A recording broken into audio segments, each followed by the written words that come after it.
And we are live here on Plus One EXP's Roll for Content Actual Play channel. My name is Tony Vicinda. I'm the Chief Alchemist here at Plus One EXP. We're a weird little brand, multi-classed in tabletop game design, beard and skincare alchemy, and the Bardic College of Content Creation. You can find us at Plus One EXP across all social media platforms. You can find me at Tony Vicinda across most of the exact same platforms. You can also find everything we do at plus1exp.com. Our hope, our desire, our dream is to help amazing tabletop game designers find amazing, beautiful people who love their games. And our other hope is to help people who love indie games to find great designers whose games they can fall in love with. If you have any questions right now, go ahead and toss them into the chat. We are going to be giving away a copy of the game we're playing tonight, but only on Twitch. So if you're watching on any other platform and want to go to ttrpg.link/www, you are welcome to. And if you don't want to, that's okay also too. That's not a problem at all. But you didn't come here to hear from me. You came here to listen to us and watch us play an amazing game. We're going to whip around and meet some of our other players tonight. First time on stream as a player. First and foremost, we have the Sultan of the Squared Circle themselves, Jeff Stormer. Jeff, go ahead and tell people who you are, what you do, and where they can find you on the internet. First of all, I'd like to thank the many, many people that wrote cards and letters to the podcasting dream, Jeff Stormer, inviting me, insisting that I come on this stream. I'm not going to do the entire Hard Times promo, but I kind of want to at this moment. My name is Jeff Stormer. I'm a podcaster, game designer, and the official LARP designer of the Olive Garden restaurant. You can find all of my work at jeffstormer.com, and you can find me on Twitter at Party of One Pod. Today, I'm here purely as a wrestling fan and enthusiast and a lover of the game that we are playing, so I could not be more excited to be here. Awesome. We're going to drop down to, I don't want to spoil too much, our other face for the game, and that is Topher. Topher, tell people who you are, what you do, and where they can find you on the internet. Hey, everybody, I'm Topher. I do improv online. I also do it in person when there isn't a global panorama going on. I also have a podcast called Out of Bed where I talk to my friends and ask them what gets them out of bed in the morning. You can find me at Mouth Stuff Improv on Instagram. You can find me at Toaster Oven on Twitter or Instagram, and Out of Bed Podcast on Instagram as well. Awesome.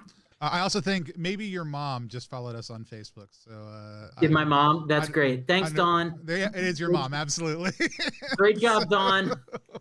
Shout out to the moms out there. And then we're gonna hop over to my good buddy Daniel. Daniel, tell people who you are, what you do, and where they can find you on the internet. Hey everybody, my name is Daniel Spencer. I'm a podcaster and comedian and puzzle creator. You can find me at Dantendo64 on Twitter or Instagram or TikTok, because why not?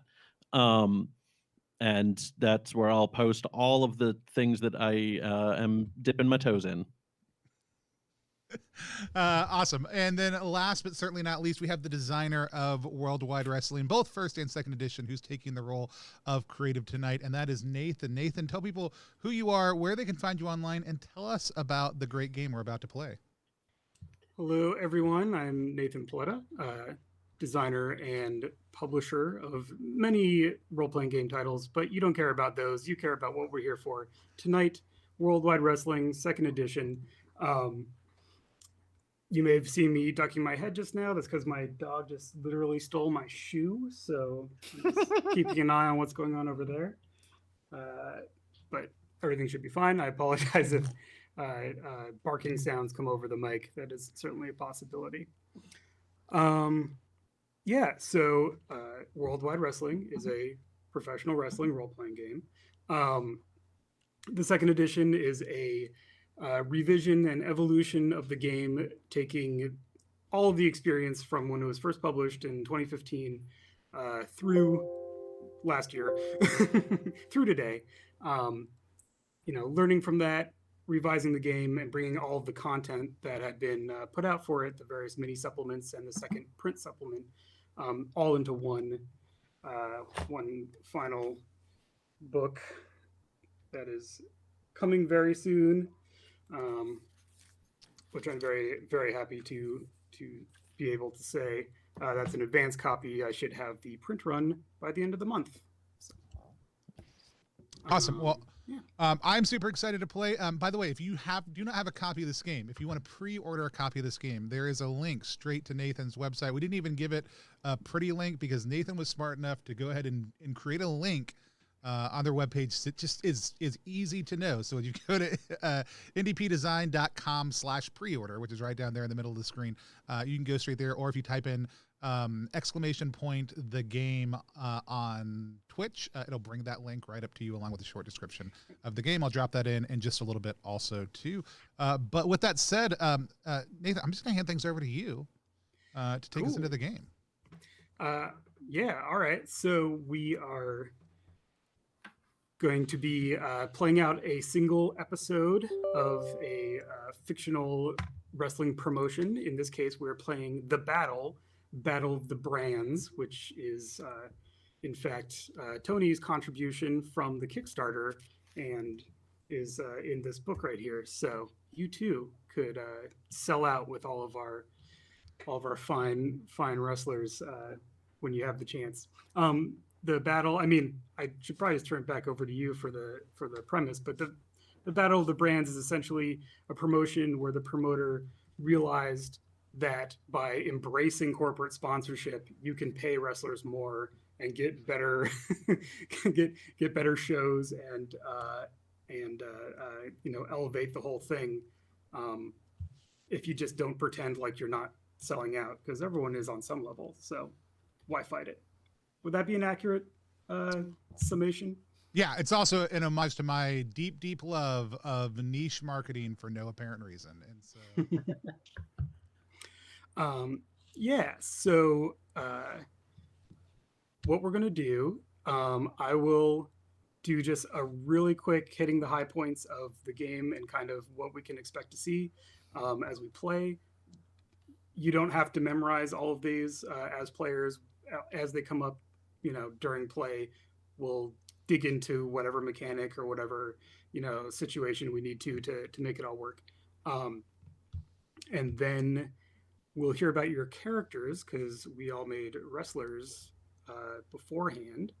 And then we will find out their relationships from their pasts as competitors or as compadres in the squared circle through setting your initial heat with each other. And then we're going to have a show with a bunch of matches. So, yeah. So how the game works, this is a Powered by the Apocalypse derived game. So if anyone is familiar with that basic structure of I am creative, the GM role for this game. I am responsible for coming up with the vignettes, the framing for each scene, each segment as we're going to go through it, and literally booking the show. Because my goal, like all of us, is to entertain our viewing audience. We usually call it the imaginary viewing audience, but in this case, art imitates life, imitates art, and we do in fact have an audience. So we're here to entertain you as well as ourselves, because we are all audience for each other. I'm booking the show based on what I think will be most fun. As we play, you all will have opportunities to make your own moves, rolling some dice, doing some stuff. Some of those moves are going to swerve what I had planned. The outcome of the scene is going to be different from what I had in mind. And my job is to take that and roll with it and make it look like that was the plan all along. The goal is to keep everything moving, integrate everything that comes up into the next thing, and never let anyone know that you've been caught off balance and that things aren't going the way you had planned.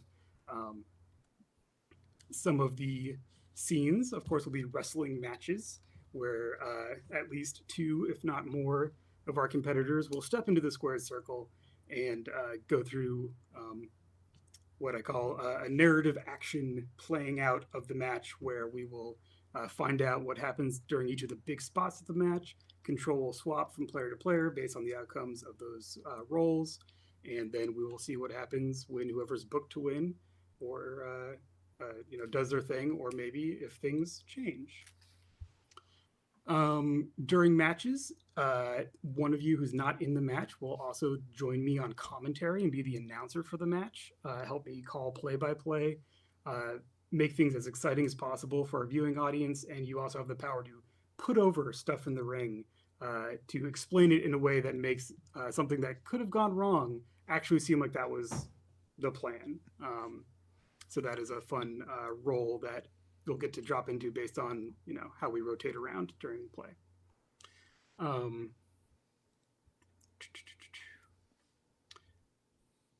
A couple other points before we get to characters. We, you know, pro wrestling is a art form that plays with larger than life characters and broad archetypes, which often can verge into being stereotypes. And there's a long tradition of pro wrestling villains, the heels, using stereotypes, you know, like using stereotypical language, racial caricature, etc., to get a reaction from the audience. We're here to have fun. We're not here to, you know, mess around with anyone or bring anything beyond the pale into the game. But if something does come up that you'd rather not see, whether it's because of that or because of anything else, like the tone is off, you're bringing in a space monster to fight, and like that might be cool in some other promotion, but in, you know, we don't have a movie sponsor this week, so the space alien guy, that doesn't work for me. It's throwing me off. We have a couple things that we can do. There's try another way, which just means kind of like breaking in when you have a second and being like, hey, can we try, like, I see where you're going with that, but can we try that another way? You know, can you make that point without, you know, using that particular language? Or, you know, can this character that you're bringing in be framed in a different way that works a little better with this other thing that we have going on? And we also have throwing the X, which is a version of the X card mechanic. And that's kind of a, okay, hold up, let's roll this back. This, you know, the direction this is going is just going to totally take me out of this. Don't want to see it. Let's roll back to kind of the beginning of the scene, or, you know, the next earliest point that makes sense, and you know, go somewhere else with it. Does that make sense? Yep. Yeah, totally. Yeah. Cool. While that is all getting set up, I am about to go ahead and open up. So just like any of us can get booked to win, you can also get booked to win. We are going to give away a copy of Worldwide Wrestling 2nd Edition. It's coming out next month, so you'll have to wait a little bit till it gets there. But I'm going to open that giveaway right now. If you're watching us on Twitch, then you do have to be watching us on Twitch. Type in !booked to get get entered into a chance to win a copy. We'll pick that right before we do our reaction roll, if I remember to. Otherwise, we'll do it at the very end. One of those two things will happen, though. So if you want to get booked to win that, go ahead and type !booked into the chat. If you are not watching us on Twitch, you can go ahead and do it, but it will not enter you in. You got to hop over here, click follow on Twitch to get notified when we go live, and then do it. Or, you know, unclick it at the end, whatever you want to do. However you want to abuse the system, more power to you. But we're looking forward to that. I'm super excited about this game. And now I'm going to stop talking about stream stuff and hand it back over to Nathan again. Cool. So I think at this point we should go ahead and meet our wrestlers for the evening. Can we? So I think we'll just go. I'll go around, and you can introduce your wrestler, whether you are a babyface, a hero to the people, or a heel, a horrible villain that gets booed and they deserve it. And your gimmick. There are 15 gimmicks that are part of the core game. These are the playbooks from Apocalypse World, covering a wide expanse of various wrestler archetypes.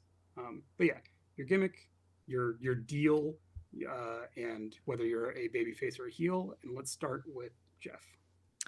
All right, so I am playing. My playbook is The Luminary. I'm going to read the text off of the playbook. You started in the ring, but are now legitimately more famous for your appearances in other media than in your wrestling career. Now older and slower, you have real emotional and financial investment behind you. Is it possible to keep your broad appeal, or have you peaked? And I am playing Reno Vegas, the Branson Kid. Reno started his career as a sort of a rough and tumble card shark gimmick, but by happenstance was booked to perform on at a casino show, and has since then taken off. His career has taken off, and he's formed an extremely lucrative career as a legitimate casino lounge singer, and has come back to wrestling with sort of a glitzy, glamorous Viva Las Vegas style gimmick to promote his line of cruises, the Reno Vegas Jackpot Cruise, brought to you by Cash Grab Cruises. And that is my character in a nutshell. And I am a babyface. Awesome. Yeah, and that was the other element. Mention who your sponsor is, as that is important for our show. Yes. Awesome. Topher. Hello, everybody. I will be portraying the clown tonight, and the description of a clown is as such: you are the quintessential entertainer. You bring comedy to the ring and grease the wheels backstage. You may not have many championships, but you move a lot of merch, and you always get a pop from the crowd. Is that enough for you? It's not enough for me. I would like to formally introduce myself. I'm just a great guy. I am the all Midwestern reject, Scotty Paxson. Not to be confused with Paxson. I am not affiliated with Pacific Sunwear in any way. I was once part of the greatest pop punk band in all of the Chicago suburbs. I grew up in a very wealthy neighborhood and was raised by two parents who loved me and each other very much. So naturally, I am upset about a lot, and I have a lot of angst and pain to work through. And I thought there was no better way than to be a drummer in a Midwestern emo pop punk ska band. We're called A Goofy Movie for Vendetta. Sadly, all of the members of my band left a few years ago to become SoundCloud rappers, and have since gotten record deals, and are for some reason starting to play pop punk music again. It's weird, but since the breakup, I have turned to wrestling to work through my privileged Caucasian pain. And I see myself as a serious performer. The crowd doesn't seem to agree with me. They think I'm being awkward and quirky in like a fun way, but that's just me. I am also sponsored by Kyle's Energy. So please go buy Kyle's Energy. It's going to make you punch a wall. You might punch a hole in a wall. Excellent. That was it. We're so excited for Kyle's Energy that my dog started barking about it. So good job there. Must have had some in his dog bowl. I know. All right, Daniel, tell us about your wrestler. All right, so I am playing a heel with the gimmick of the monster. You're physically enormous and intimidating. You may have a supernatural edge or simply be mean. Either way, you make people nervous in and out of the ring. You carry a proud wrestling tradition on your freakishly broad shoulders. Is that all you are?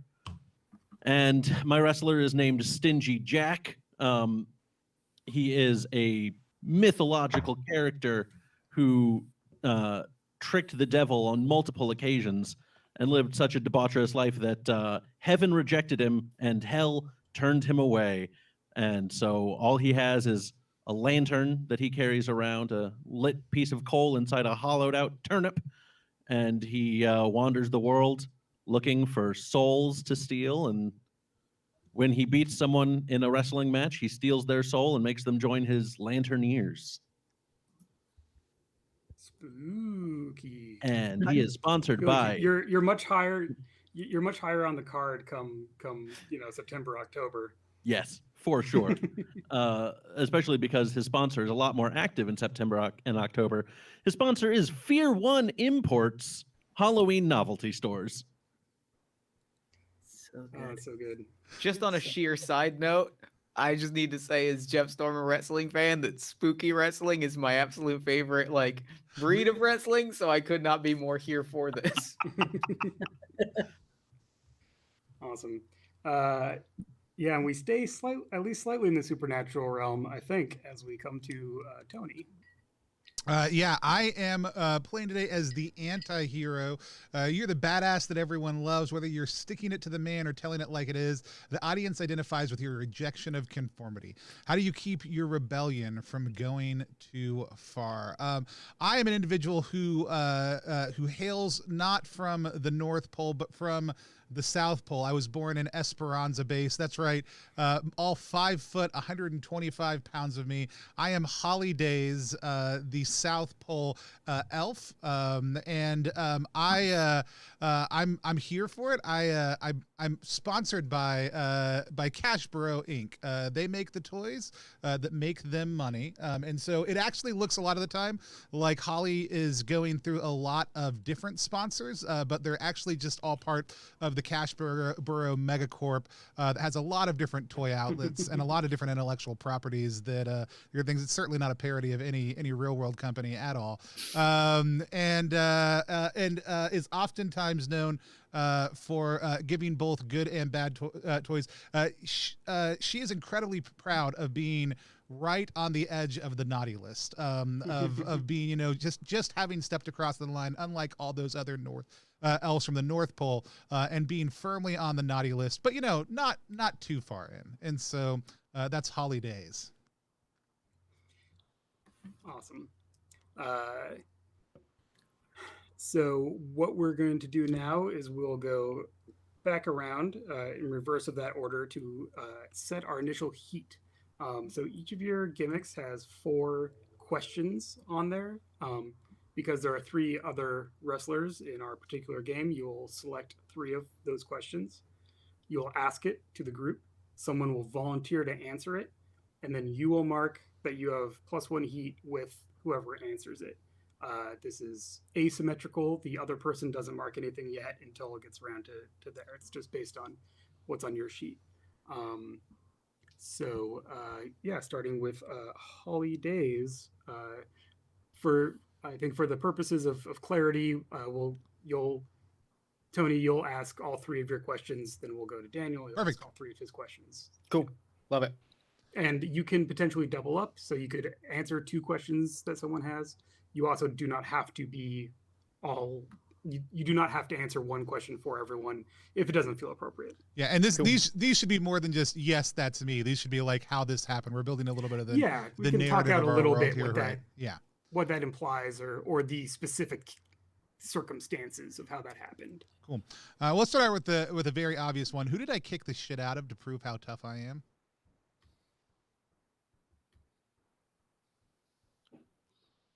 I feel like that was probably me. Mm-hmm. Oh man, I'm not gonna say it wasn't what I was hoping for, but it's what I was hoping for. I love the concept of the 5 foot tall Christmas elf.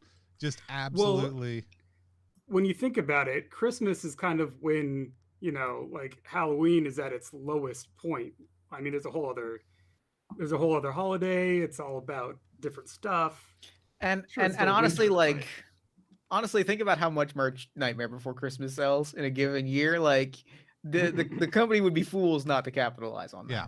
That's oh yeah. True. You come out of one of his turnips or something. Surprise. Yeah, 100%. Also, I know that at the end of the Christmas season, like the Cashbro pop-up toy stores are going to buy up all those old Fear One imports. Just to take over that property. It's a constant kind of back and forth. So I beat the crap out of you. That means I take +1 heat, right? That's the concept. Correct. All right. Yeah. And then let's go with who have I called out as a slave to management? I feel like that's got to be me. Mm-hmm. Yeah. For what exactly? I think I am too I mean I've come back and have essentially very comfortably fallen into the role of the performer. The wrestling reference that I will use is the wrestler named The Big Show, who is 7 foot tall and 450 pounds. Every single year they dress The Big Show or they would while he was in WWE, they would dress him like the New Year's baby. And I think that Reno Vegas like, because this is not his primary hustle, that's just like he's happily like, yeah, that's fine. I'll be a New Year's baby. It's cool. Yeah. Yeah. It's like, what? Oh, what do you want me to do? Sure. That's Yeah, I fine. don't care. This doesn't matter. Yeah. And then Cool. that's great. For the last one, I think we're gonna go with oh man, both of them are very good. Who do I have a reluctant alliance with against a mutual enemy? Right here. Right here, buddy. Yeah. So Holly and I go way back. Thinks that I'm a little bit of a goofball. Maybe I don't take myself seriously enough, but she knows she needs help. And I am the only one willing to be there by her side. So, yeah. And is it a little bit of like she's more of a real world kind of version of what you thought your thing was going to turn into, like being like an emo? I think punk. so. I think part of it is I'm kind of like her little brother. And it's kind of like she can treat me like crap and make fun of me, but if anybody else does it, you can't do that. That's my buddy. And I like that because that also kind of keeps the heel face dynamic a little bit, because she can be really mean to you and we boo Holly, but then you'll still be there for her, and that's a very sympathetic thing to do. I like that because I felt like either of the two questions I asked, it was going to be Topher, not just because it rounds it out, but the other question was who wishes they were as cool as me, and you just answered that one in the same time. Both in this game and in real life, both of those that answer is me on both counts. Awesome. Yeah, those are my three questions. Great. So we will go to Daniel. All right. So who is legitimately terrified of me? Oh, and just to one framing thing that I probably should have mentioned. So, these questions are mostly character facing, right? Like they're your wrestling character, but you are playing a performer who has a wrestling character. So you can answer these questions. This one points a little bit towards the Backstage relationship, who's legitimately as a coworker afraid of Stingy Jack. I'm terrified. I'd say I was gonna pitch Scotty also. Yeah. I see myself as very edgy. I've been to a My Chemical Romance concert before. I understand how the goths like to live their lives, but when push comes to shove, Halloween's a bit spooky for me, and I have to cover my eyes through some episodes of Buffy the Vampire Slayer. So I think that I'm absolutely terrified of Stingy Jack. Perfect. I love that. Next up, who has made me look weak?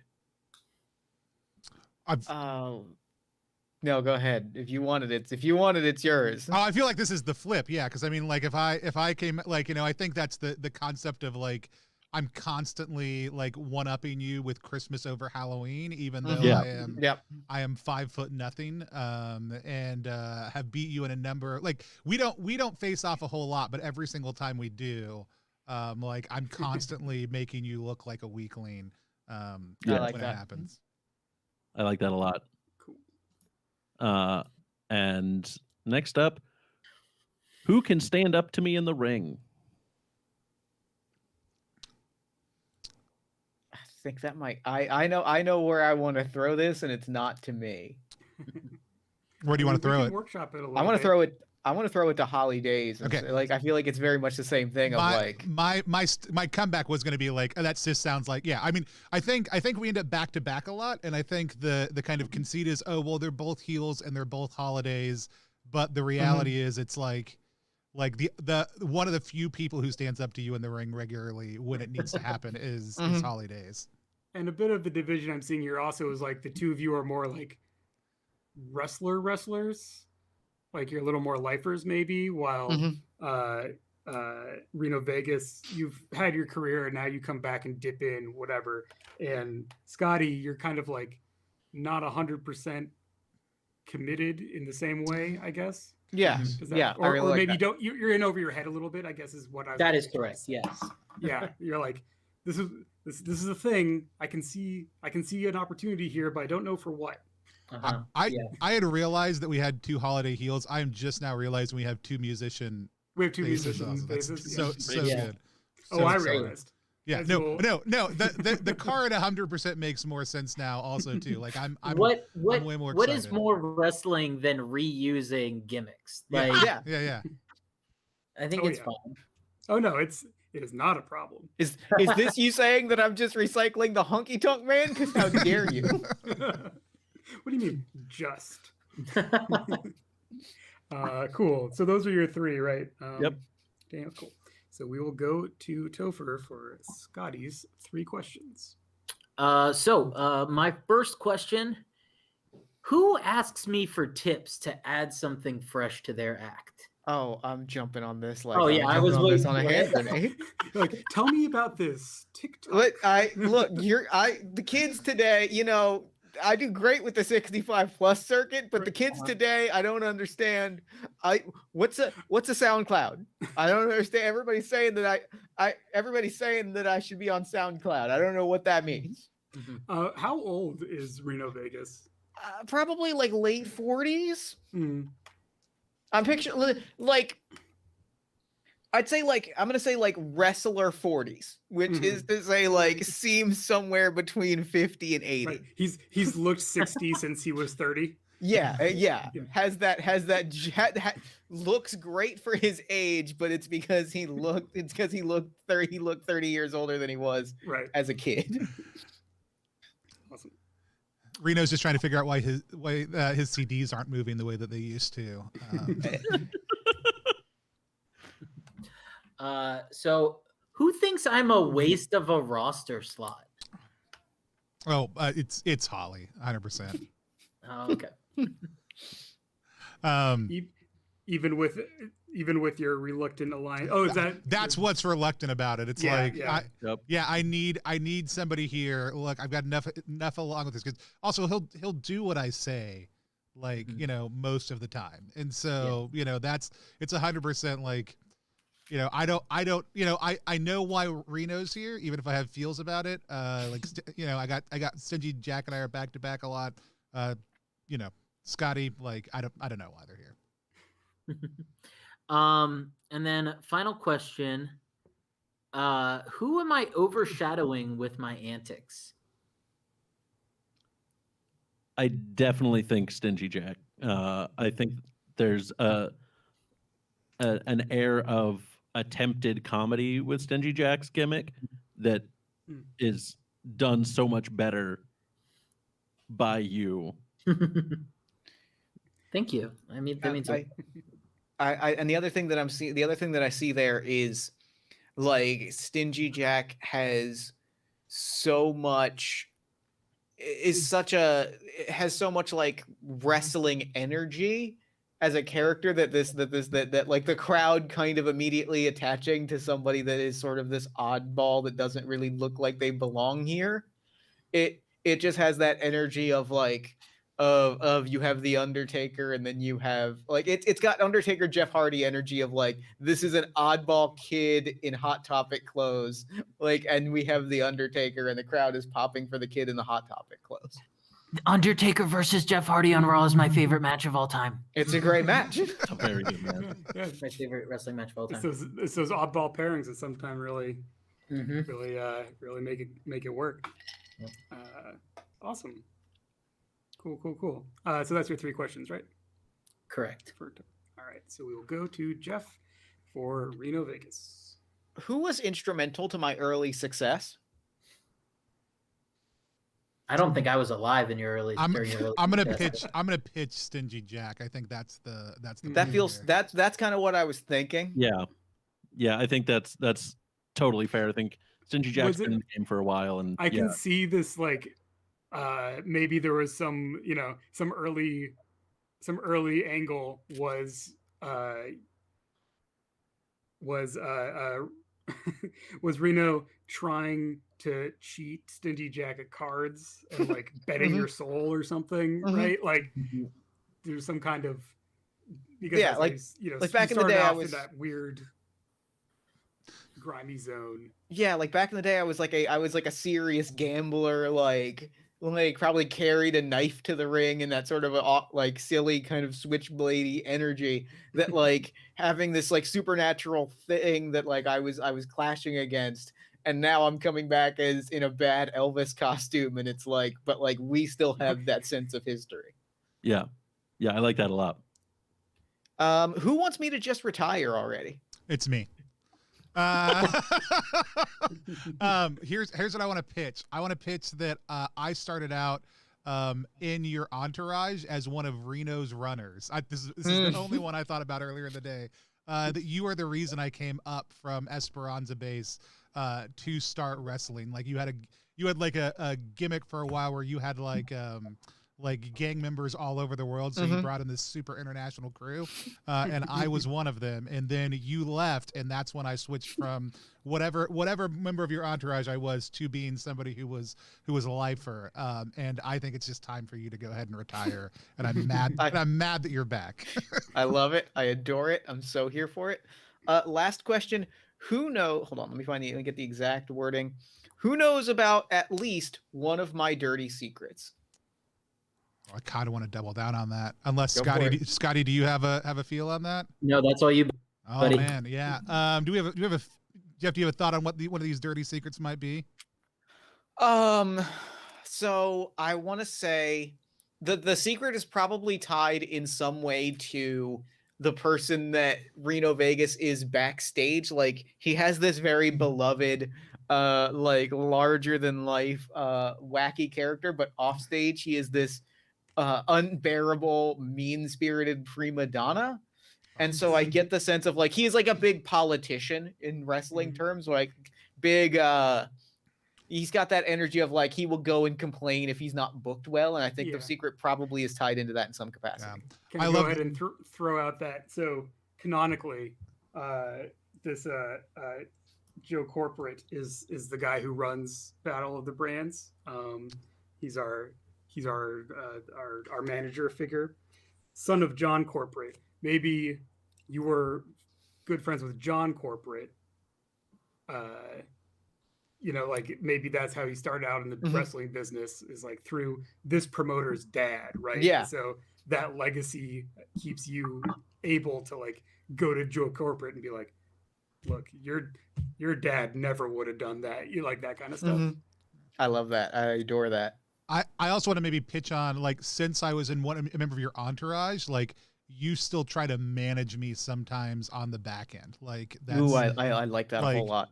Like you kind of default into that role, and I've moved on from that, and it's not at all a good feel for me. So then what I think it is I think very few people see the politician side of me, but you watched me go backstage and like undo a match or like change a match result. And it was probably in your favor, but you watched me do it, and you watched me like backstab and throw someone under a bus. Yeah. And you've just kind of held on to that. Yeah. And if that comes up tonight, you know, who knows? Who knows? It might, Who knows? It might not. But we can fill in more about that if it becomes relevant. Yeah. And so now, Nathan, you usually take a little bit of time with this, right? As creative. Well, to finish off the heat, our two baby faces take an additional +1 heat with each heal, and vice versa.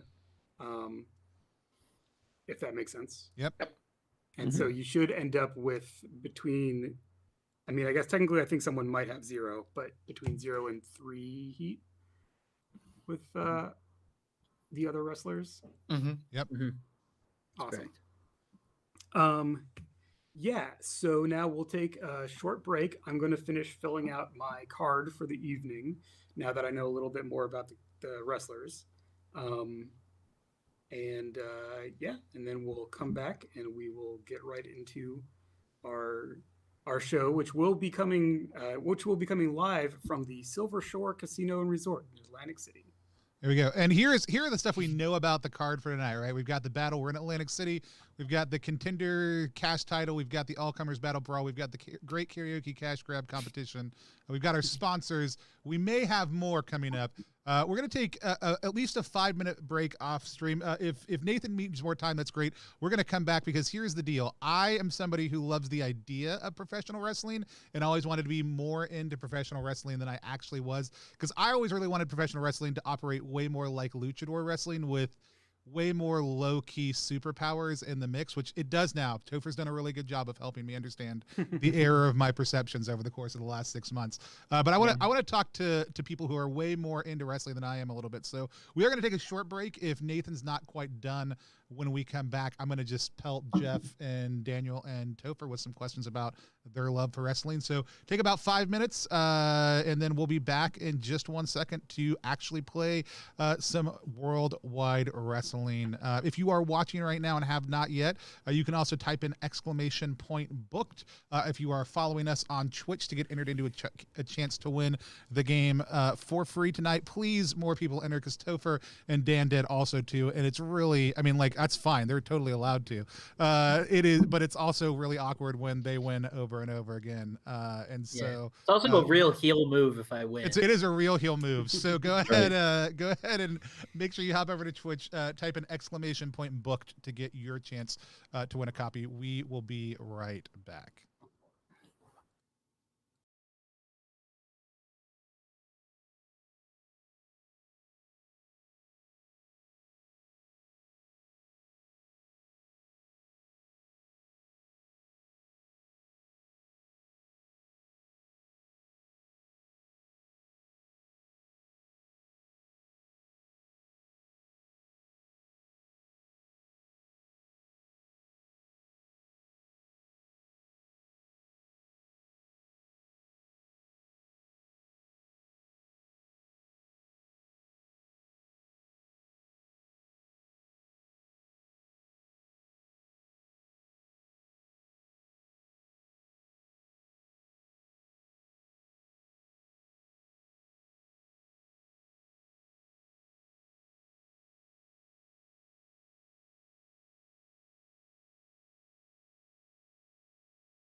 All right, we are back live. We are gonna get started in just 1 second. We were just talking about this.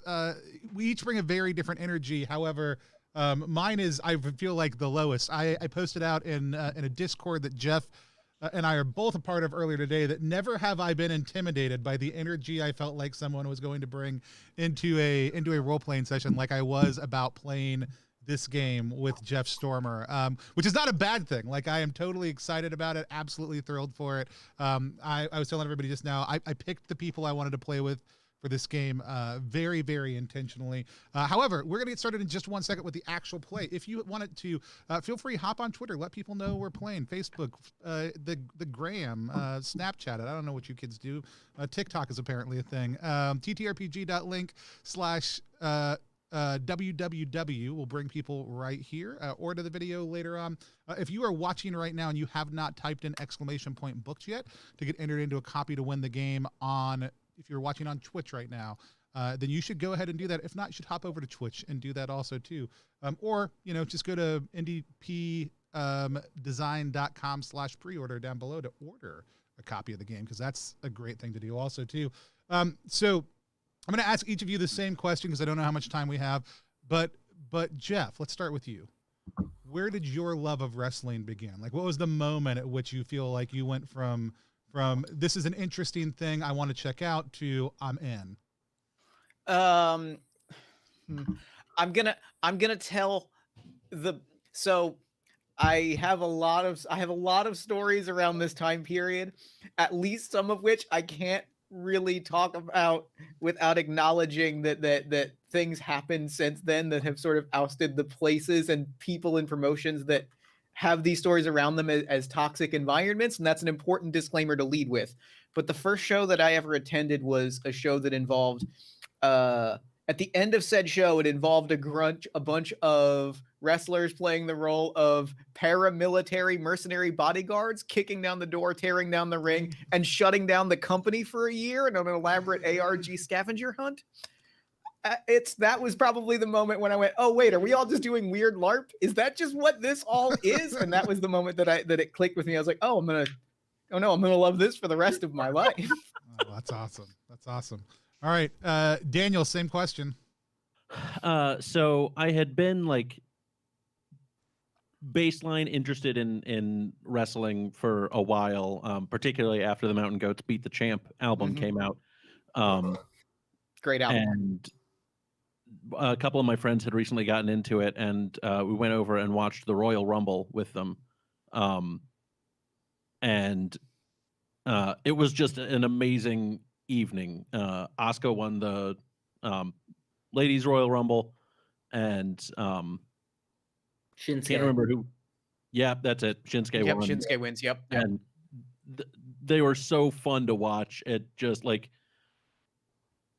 I really got into like all of the just absurdity of it all, and like acknowledging and playing into the absurdity of it, and I haven't looked back since.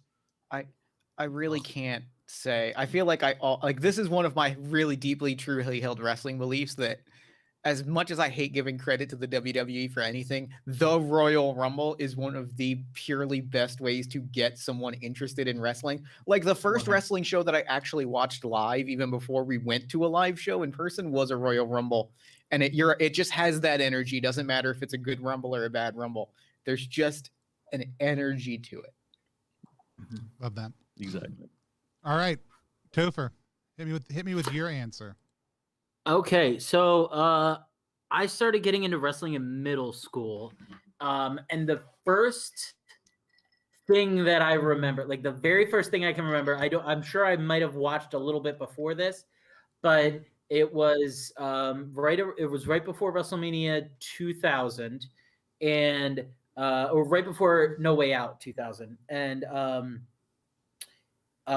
Cactus Jack was feuding with Triple H, and Triple H had just got the Radicals had just come into the WWF, and like Cactus Jack was in the ring with the Radicals, and they were all like facing off against Triple H, and then Triple H is like, "You really think the guys that I just gave a contract to are gonna beat me up?" And then they started beating up Cactus Jack, and I cheered the hell out of it because I didn't understand the difference between heels and faces.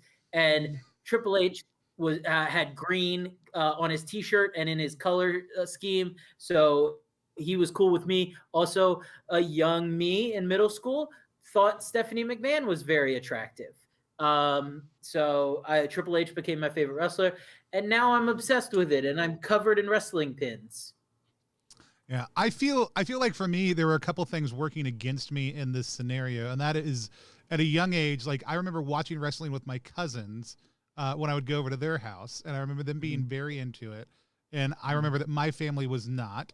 And then I remember that my mom, I'm pretty sure, like I remember when I was 12 or 13 and was like, "Hey, some of my friends are playing Dungeons and Dragons and I'd like to do that. Will you go to Texas Hobby Game Store and buy me the player manual?" And she said, "Oh, I went there and they don't have any of those," which looking back as an adult the other day when somebody was interviewing me about my start in RPGs, I was like, that was 100% a lie. And my mom totally got swept up in the satanic panic because there's no way that store did not have Dungeons and Dragons players manuals in it. I think there was some of that same thing around pro wrestling, but then I was an actual wrestler in high school, and there were two types of wrestlers in high school: the kind that love pro wrestling and the kind who think, "God, that's the dumbest thing in the world." But I was the wrestler who was also in theater, who also played tabletop games, and how I didn't end up way more exposed to professional wrestling is kind of mind-blowing for me. And so one of my reasons for being so excited about the first edition and then the second edition launching for this game was it was a way to kind of back into myself into something I feel like should have been a part of my life growing up, but was not. So I'm super excited. If you are watching right now and you want to tell us how you got into pro wrestling, or if you're just here for the love of the people on the stream, we're super excited to have you. We're going to hop back into it, I think, in just 1 second if Nathan's all ready to go. But in the meantime, if you want to click follow over on Twitch, and type in !booked, you can get entered into a chance to win a copy of Worldwide Wrestling, or you can go to the link down below all of our faces. Just pre-order a copy because that's a guaranteed win right there. And so for you and for Nathan also too. So please consider how you support great games that happens. And if you get a chance right now, pop out on Twitter or on Facebook that you're watching us right now, ttrpg.link/www. We'll bring people right here. But with that said, I'm going to hand everything back over to Nathan. We're going to hop back into it. Awesome. I will note real quick that if you're interested in more of Jeff's thoughts on the relationship of LARP and pro wrestling, that is also an essay included in this book. It is. Jeff was kind enough to write for the new edition. So it was a thing that I've been screaming about for years. Right. That Nathan was like, "Hey, do you just want to put like this on paper?" And I was like, "Please," because then I don't have to scream about it anymore.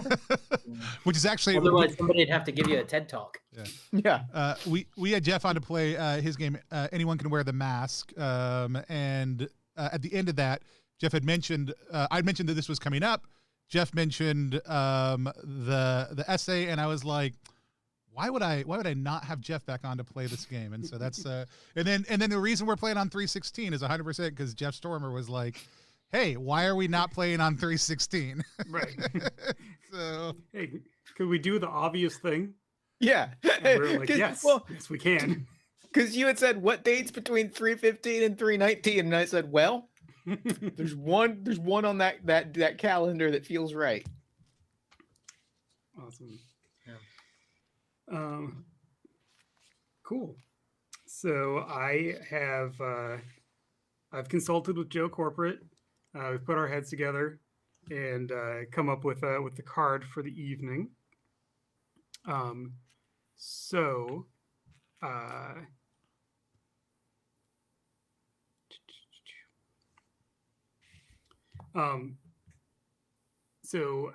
how this is going to work is I'll go ahead and kind of introduce us into the show, and then establish what our first segment is, and say who's in it and what's going on, and then we'll just be off to the races. I guess if there's any So a couple things to mention before we get into it. Like I said, there's the rules revolve around the use of moves, and those are things like there's general moves that all wrestlers do, and those are things like cutting promos, performing athletic feats, and getting cheap heat, which is something that everyone can get simply by insulting the place you're in if you're a heel, or saying how great it is to be in the place you're in if you're a babyface. You can do that once per episode, and that gets you 1 momentum, and you can just do it whenever you want. So, or if you just start doing that, I'll be like, oh, great, you just got your cheap heat. Same with other stuff. If you start cutting a promo, I'll be like, oh, great, you just cut a promo. Let's roll the dice. One of the moves that applies to wrestling matches is the run-in move. And that is for when someone runs in on a match to interrupt it. That was not originally booked to be in the match. Anyone can do that. We don't have to have figured that out ahead of time or set up, why you would be doing it. If you want to be in a match and you're not in it, you can run in. This is both perhaps for a character reason, because you want to get in there and beat up that jerk Reno Vegas for some reason. I don't know why you'd want to do that, but maybe you would.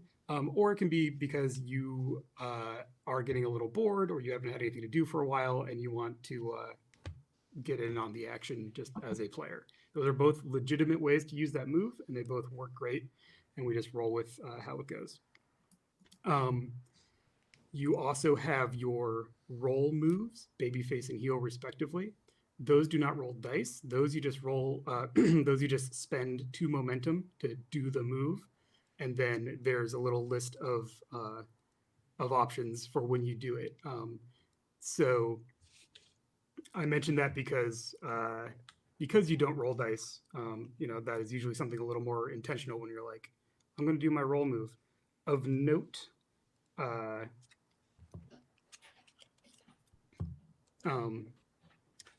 one of the things that heels can do with their roll move is cheat in order to book themselves to win the match. And something that babyfaces can do is to expose villainous behavior to book a cheater to lose the match. So sometimes there can be some back and forth based on that among the other options.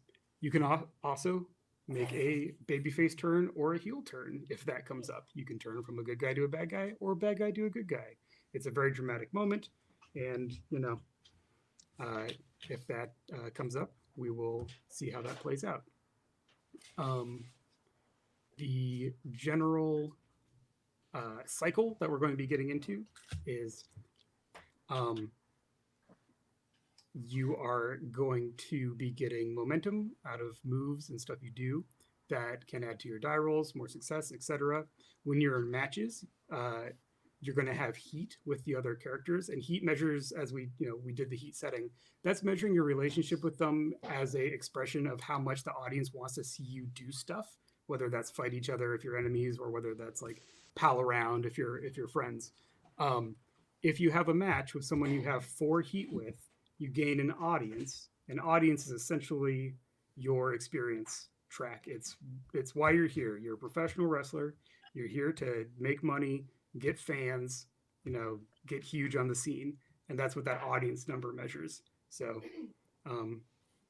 have matches with people you have a lot of heat with. That'll get you more audience. More audience gets you higher on the card, gets you closer to championships, and then gets you potentially character improving things like new moves, increasing your stats, etc., for longer term play.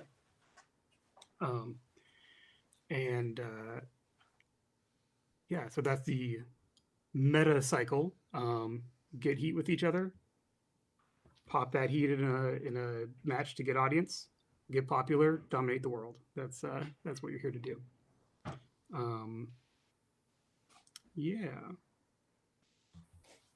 Do we have any questions or anything to mention before we start our show?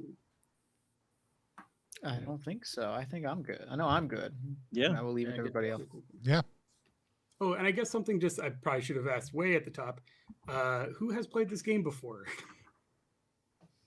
I believe Jeff has. I have many times. I've read the rule book a number of times. Okay. Cool.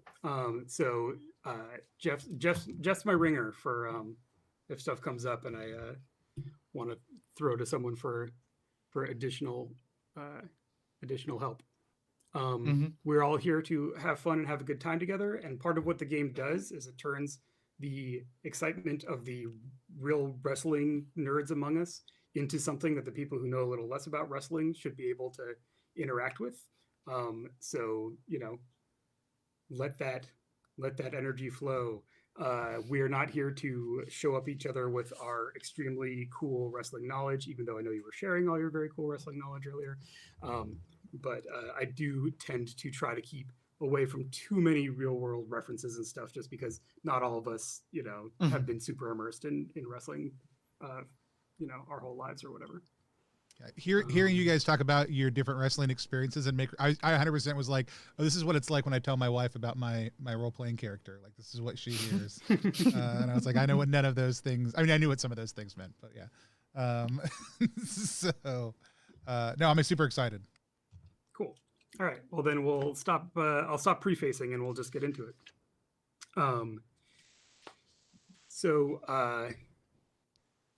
My spin on the battle of the brands is that the show has some kind of regular cable broadcast deal, but it doesn't have a home like arena or anything. It travels around, usually wherever it can end up, getting some kind of corporate synergy with the venue. So tonight, excuse me.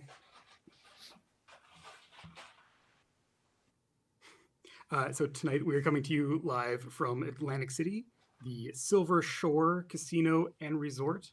So the logo of the casino is, integrated into like the battle, like overall, logo thing, which is designed in order to place other logos into it, right? As it comes up on our screen.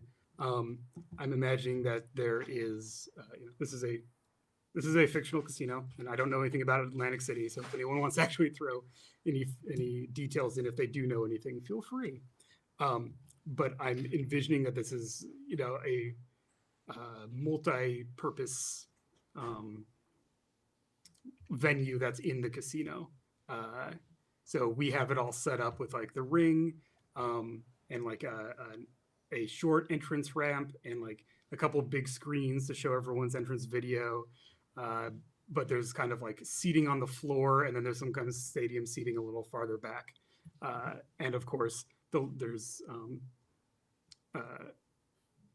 it's kind of dimly lit. People are going in and out all the time. The doors are always opening and closing because people are like in the casino, and so they can just like come in and check it out and leave if they want. So real quick, just a 30-second true story that I need to share, which is about 3 weeks to a month before quarantine started, I actually did attend a real wrestling show in the real performance space of a real casino in Atlantic City.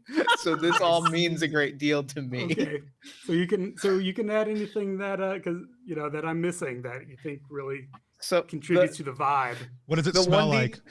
The one detail that I want to throw out is a detail that was like part of the real casino that we were at, which is like that it was large portions of it. I think large portions of this casino are no longer active. Like they like the casino that I was in, like there was a wing of it that just was not a thing anymore, but they had left it all up. So there's this like, it's not on camera and it's only kind of seen from backstage, but there's this weird shining section of this casino that's probably where our backstage is, that is all done up like an Old West casino, but completely abandoned and poorly lit. God, that's so good. Yeah, and so there's no actual like what's being used as like a locker room or just the bathrooms of that part of the abandoned casino. Yeah. That's excellent. And of course, part of everyone's pay for the night is some chips. Obviously. But yeah, so we so our broadcast comes in on our fun beginning the show graphic, and each of you has a small little vignette that's in this graphic package because you're some of the more highlighted wrestlers right now. So just like just like a short clip of like doing a move or hitting a pose or something like that. So I just want to go around and get what everyone's little clip is in the intro package, starting with Tony. My clip is of Holly packing a snowball with a battery inside of it, and then whipping it at a statue of like the Atlantic City mayor, like a famous Atlantic City mayor in downtown. It has a big plaque on it that says Atlantic City Mayor, so Yeah, that people watching nationwide much know. beloved Atlantic City mayor. Right. It's a statue of Steve Buscemi from Boardwalk Empire specifically. 100%. Right. Yep. It is in fact a prop that was found in the back of this abandoned part of the casino or something. From when that production crew was in town. Anyway, very good. Daniel? Mine is just a clip of the very end of my usual entrance, where I've got the turnip, like the lights everywhere I am are just completely out, and I've just got a turnip with a lit coal in it, and I slam it on the ground as the lights come up in the arena. Nice. And the lights come up into Topher's bit.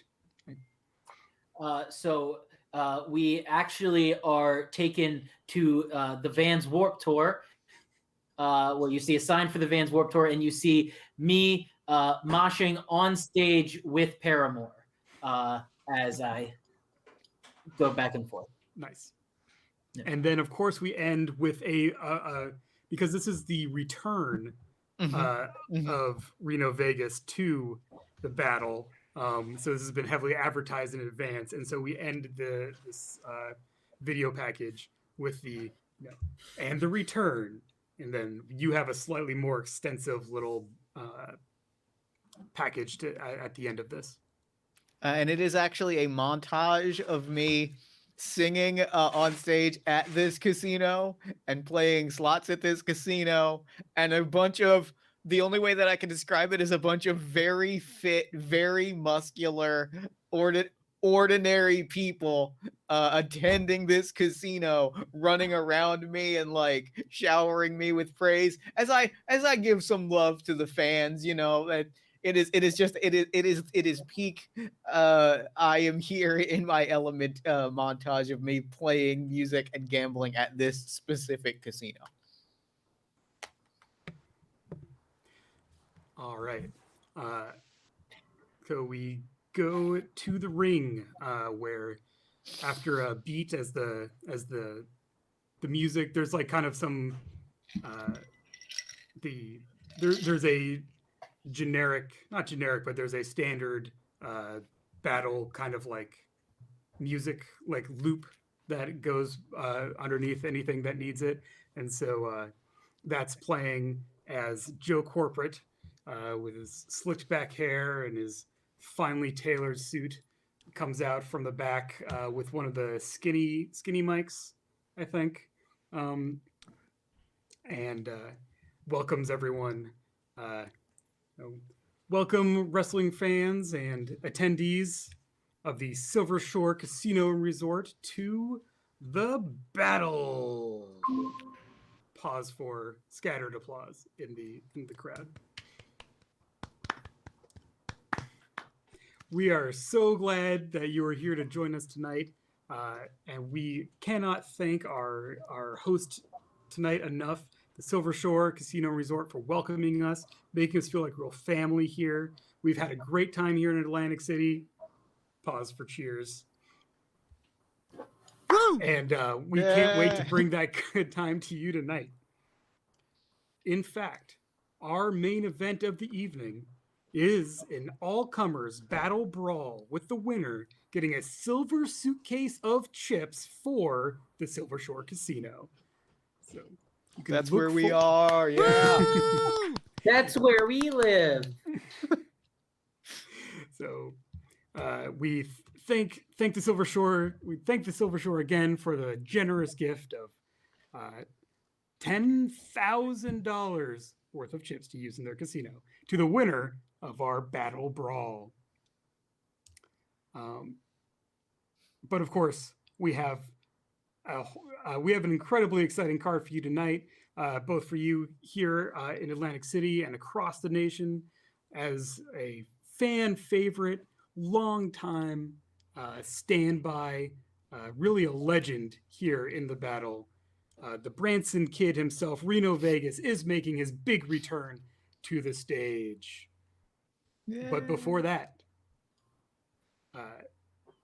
put your hands together, as we are going to get the action off hot, or should I say, chill it all out with our first match of the evening. And then he steps to the side and clapping as Holly Days' music starts to play, as you will be entering for our first wrestling match. So as Holly comes down this short ramp, she's dressed kind of like a Christmas elf. So we've definitely got the curled shoes with the bells on the end. But as we come up, we've got one side of the leggings is black and white. The other side of the legging is red and green. They're obviously torn up. There's a t-shirt that's kind of a cut off sleeve, leather jacket slung over one shoulder. The t-shirt says F&U U Schwartz on it, and she's has on a kind of a comically large tool belt, and then snow blasts out of a couple cannons around the edge of the arena into the air as chip-tuned Christmas songs from different toys that are massively distorted and sound like they're almost falling apart kind of start to play over the speakers. And Holly is throwing presents into the audience, some of which are legitimately cool stuff, but most of them are broken toys, trash, or other objects also too. So let's go ahead and bring in the custom move for the battle, as I think that segues right into it. Brought to you by our sponsors, as you can potentially get a boost from your sponsor. So would you say that? So the kind of the breakdown is your sponsor in the food, gym, nutrition, or sport business? Are they in the lifestyle, apparel, or media business? Do you have a backroom deal or personal relationship, or are they in the wrestling business?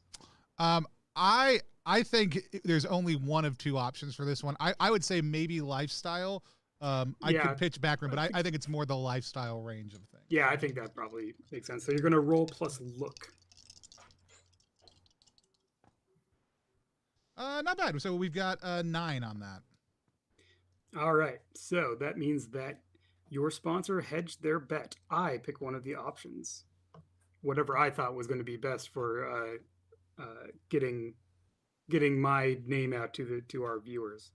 What have the good folks at Cash Bro got for me? Right. Well, clearly, okay. So you're throwing presents out into the audience, right? Obviously, it's swag giveaway night. So the majority of these contain legitimately like quality items from your sponsor.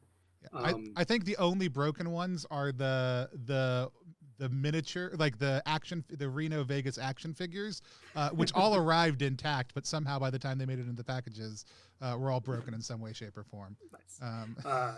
Great. So swag giveaway night means that you gain an audience for giving people all this stuff that they weren't expecting. Awesome. So yeah, I think there's like there's a beat. So, maybe this crowd isn't necessarily the toy, the target demo for this kind of thing. However, this is a bunch of people who have kids and grandkids and nephews and nieces, and these are all the hottest toys that they've been being asked for, for birthdays and etc. So yeah, go ahead and add one to your audience, as there's a murmur of excitement and appreciation through the crowd as you make your entrance. Awesome. Cool.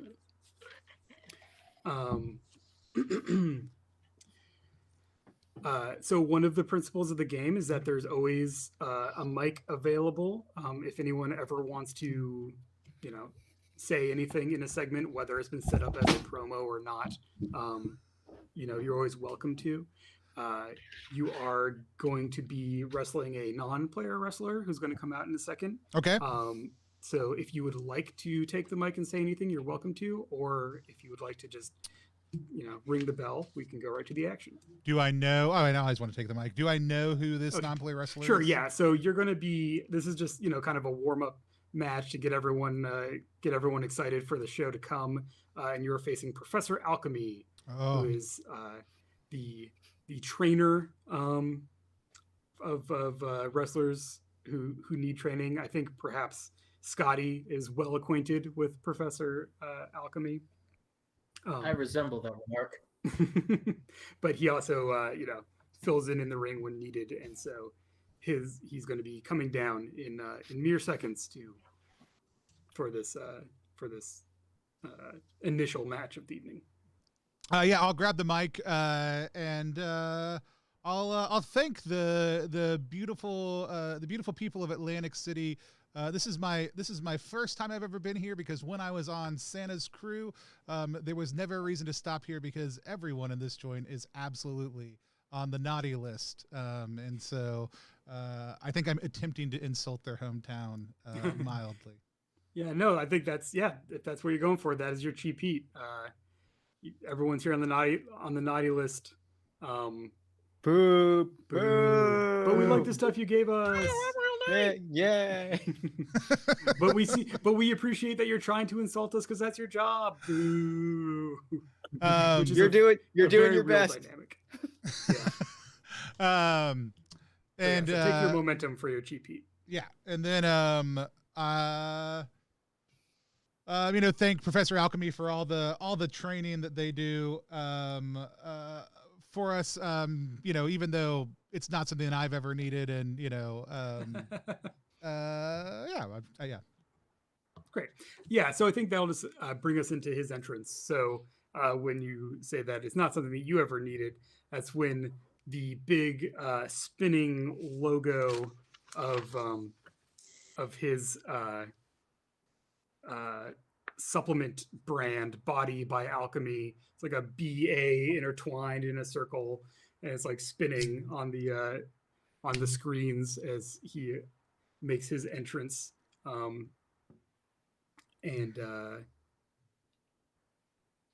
think so. Professor Alchemy, he looks like a wrestler. Like he's been in the business a long time. He has that real used to be on the juice, but now is just keeps in really good gym shape body.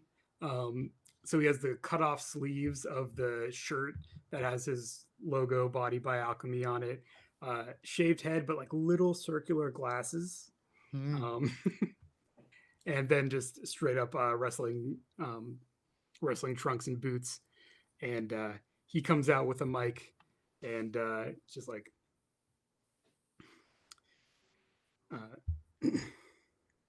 all right, Holly. If I have to hear how you don't need me one more time, I'm just going to have to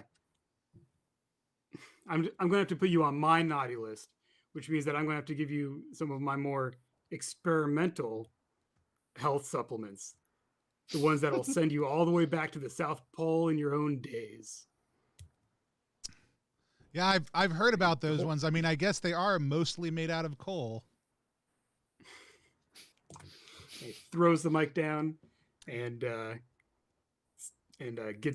slides into the ring under the bottom rope, and we will go ahead and ring the bell for our first match. Ding ding. Ding ding ding. Ding ding ding. So for this match, I will be, Professor Alchemy, as well as kind of, describing how we do stuff. This is kind of a little intro to get everyone familiar with how this works, without needing to bring in all of the storytelling stuff with all of the other characters. I would like Jeff to join me on commentary as the announcer for this. If I could go ahead and throw to you for that.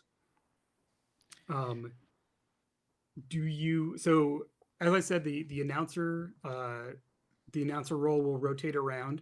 You can play it out as your wrestling character who's at ringside for whatever reason. We can have announcer characters. The battle has I lost my bookmark. Has a character. Oh, it's Robert Encyclopedia Brown. Yes, or Bart Encyclopedia Brown. Unparalleled knowledge of both wrestling and the sponsors. I'm all about playing. It's like playing Bart Brown. Cool. So, and then we can change that or join him with another character as need be. But yeah, so as the bell rings, we'll get into the match. So how the match works, someone is going to start off in control of the match. They're going to describe a sequence of maneuvers. So we're not going to be going blow by blow, roll for powerbomb. That's not how it works. We're going to go through a kind of a sequence of building up to a big spot that is meant to get the audience going like, whoa, or like, oh shit, or, whatever, get the big reaction. And that's when you're going to roll for the wrestling move. The result of the wrestling move will then tell us whether you keep control or whether you turn it over to the other wrestler. And then they continue or you continue depending on how that goes. You can also interrupt if you do not have control and you want it. You can spend one momentum to interrupt the other wrestler and take control. You can hand off control with the comeback, which is where you show a little bit of vulnerability to them, and in order to give them control and kind of add a little bit of depth to the storytelling. And you can also use your roll move if it comes up. People can run in, et cetera, et cetera. The match ends when I say it ends as creative, or if something comes up that naturally ends the match. That's when whoever's booked to win will roll for their finishing move, and we'll see how the audience reacts to the finish of the match. So in the name of keeping everything nice and simple, we will start off with Holly Days in control of this match, as Professor Alchemy slides in under the bottom rope as the bell rings to begin. So Holly will climb up, throw down bag, tool belt, and leather jacket. Is there a way that we figure out who has momentum or who starts in control, or? You start in control. I start in control. Okay. As creative, I'm declaring that you started in control. Okay. Cool. I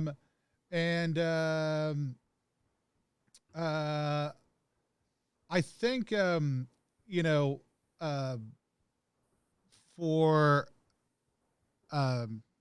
so I just usually narrate like what is my how I'm initially coming at him. So what's your initial stance? So I can give you a little bit more. Sorry. Yeah. So Professor Alchemy comes in.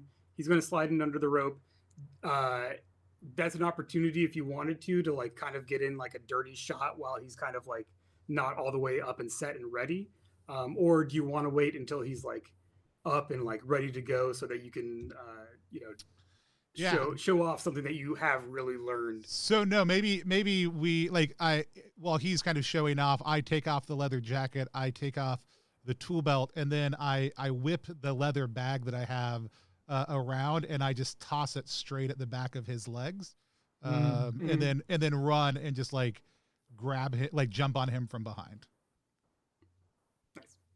A shameful display from Holidays to start off this match, Professor Alchemy. Surely this is a move earning her on the naughty list. Yeah, so Professor Alchemy, he staggers forward under your weight, but you're tiny and he's huge, right? So he staggers forward a little bit and then just starts straightening up in an attempt to just kind of dump you backwards to once he's up all the way to vertical to kind of either throw you back you onto the ropes or just so that you drop off. Do you want to you can kind of go with him and turn this into a move of some kind, or you can do something else dirty and underhanded? Yeah, I know. I think as he, well, I mean, maybe both. As he starts to move backwards, sure. She'll release, drop, and kind of roll forward. So he starts leaning backwards. She releases, hits the ground, and then just does a forward roll, trying to trip. Does she roll through his legs? Yeah. Nice. All the muscle mass in the world doesn't matter if you can outsmart your opponent. It just might be the thing you need to close the match and score that 3 count. Yeah, so he staggers back with the release of the weight, and he falls back into the ropes as you complete your roll. Where do you want to go from here? Do you want to finally take a big swing at him with a big move, or? Yeah, I think as he starts to stumble, as he's coming kind of back off of the rope, and his momentum hits backwards, he's coming forwards. That's when she comes in and tries to just plant and using kind of his reverse momentum, just flip her over the front and take him down to the ground, slam him. Nice, cool. So I'm envisioning that he's coming off of his rope, you finished your roll and maybe bounce off the opposite ropes. Yeah. And so for us wrestling nerds, the way he's coming into this would be perfect for a bulldog. Yep. Right. So you're as you say, using his own momentum against him. You're grabbing around his head and just planting him. Yeah. You're sitting down and planting his head into the mat, basically. Holly Days something into that. Professor Alchemy for a big sleigh ride here. Nah, sleigh ride. Excellent. Cool. So we'll go ahead and roll for the wrestling move for this. This is another one where we choose which stat to roll on based on what you're doing. In this case, your options are work, which is, how good you are at wrestling, your wrestling skill. Body, which is where you're doing something involving strength or kind of athletic ability, gymnastic ability, that kind of thing. Or heat, which is where you have to work together to really do something impressive. In this case, I think this is pretty straightforwardly a work roll. You were doing a wrestling move to him. Yeah. And if I hadn't hit him in the back of the head a whole bunch of times, then maybe it would. Right. Well, that's just your character. Right. Yeah. Cool. That's gonna be a 10. Oh, hell yeah. Cool. So you nail the move, you gain a momentum, and retain control of the match. I think Joe Corporate joins commentary, right, when he's not doing other stuff. So, what's your, was it Bart Brown? Bart Brown. Bart Brown. Well, Bart, it seems like Professor Alchemy may have needed to take some of his own supplements for this one. Holly Days is really taking it to him with that sleigh ride. It seems like she's breaking out just a little bit of that holiday magic, Joe. It's it's impressive how she can do that no matter what time of year. Cool. So I think this is, you nailed the spot, right? So you take him down with the bulldog and then flip him over for a pin attempt, and the ref rolls over and gets a 1, 2, and then he jerks his shoulder up and breaks at the 2 count. But he's still kind of dazed and playing up how you've just totally staggered him with all this stuff. You keep hitting him in the head. So it is to you for how you want to get him into a pinning predicament for finishing the match, because this is kind of a short, this is just so he pops out. I slide up to his legs, and I get one of his legs in between mine. And I'm going to try to basically drive backwards to push both of his shoulders down into the mat while bringing one of my legs down in between his two legs. Mm. This sounds like an actual wrestling thing. Yeah. Which I wouldn't know what to call it. But yeah. Even I don't know what I would actually, because you actually can't do this in real wrestling. Right. There, but it's like looks like Holidays is bringing out the avalanche pin. We haven't seen her do this since the last I don't know, the last Christmas combat. If she's able to pull this off against Professor Alchemy, he's going to be having a very blue Christmas. All right, so we'll go ahead and roll for the finish here, as you have them in this big pinning predicament. So you are going to roll for your finishing move on your sheet. Okay. This is not made with any stat. It is just the D6, 2d6. But if you want to spend momentum on it, you can, obviously. Cool.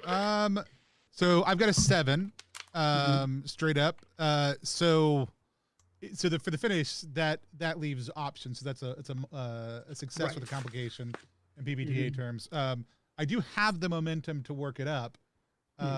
But what am I looking at? Is it for a 10 versus a 7 and 9 here? All right. So for the anti-hero, so every gimmick, their finishing move does. Oh, it's my finishing different move on my stuff. sheet. Gotcha. No, So I've yeah, got the one that on right your in front of sheet. me. Never mind then.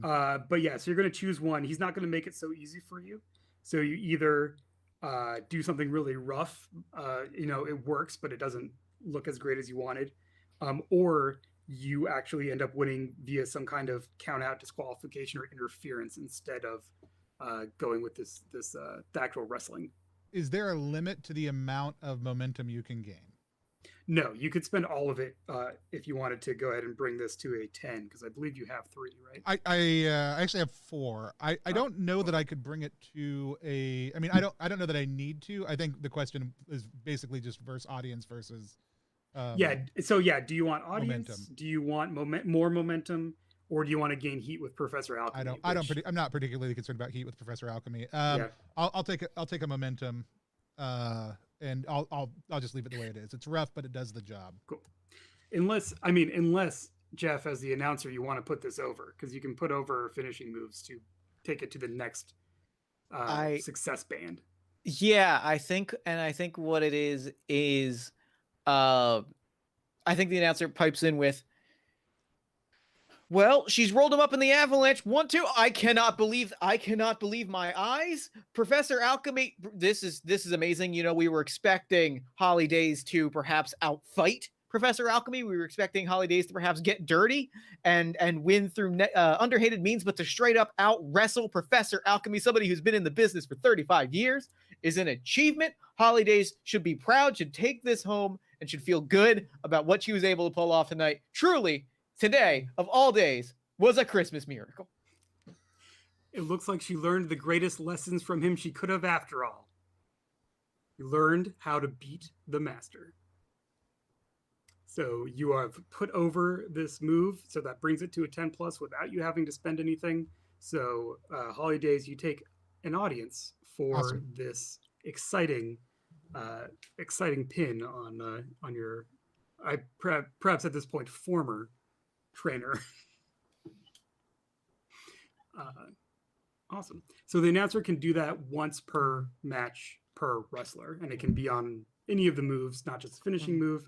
Obviously, with a short match like this, there's only going to be so many options. But yeah, and he couldn't have done it on your first one because he rolled a 10. So we're coming out of the gate hot. Cool. So yeah, the bell rings. Professor Alchemy slinks out of the ring in shame, holding the back of his neck, staggering away, clearly beaten, while we have a moment of you celebrating in the ring if you wish to do anything in particular. Yeah, Holly will, she'll kind of, she walks over as he's kind of limping off and pulls a giant bag of his like protein powder supplement out, And it was like, like you forgot this, and then like just upends it and just like dumps, like as he's going out of the ropes, just like dumps it like over the top of his head, and then like throws the empty canister out. Yeah. Nice. Yeah, that's great. So there's just a puff of powder as he slinks away, covered in his own shame. Awesome. I think from there, we are going to cut backstage, which, as described, is this dimly lit, Wild West themed, unused area. So like,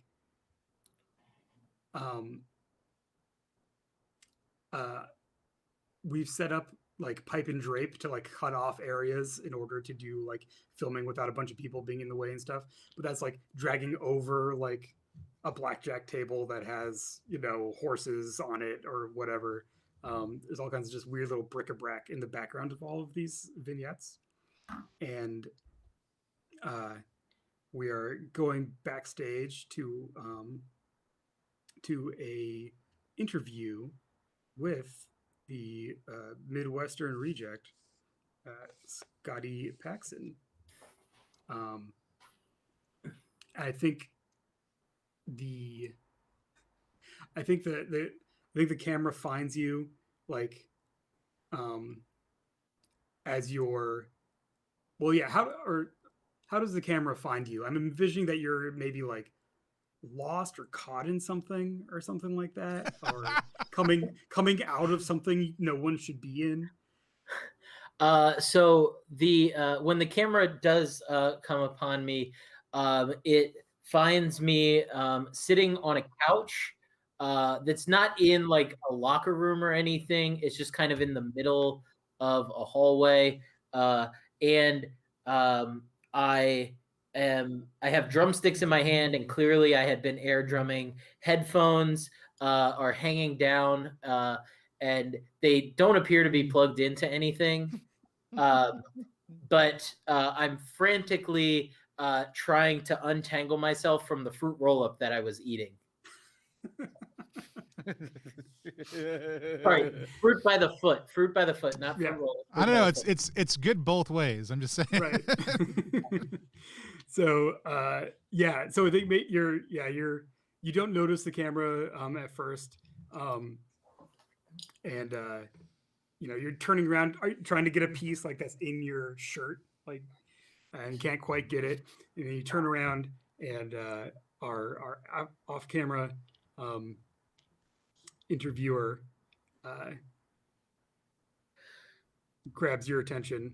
It's like Scotty. Oh, hey, what's up? What? Yeah, hey, hi. How are you? Well, I mean, I'm doing great. I mean, can you believe this casino? Yeah, it's incredible.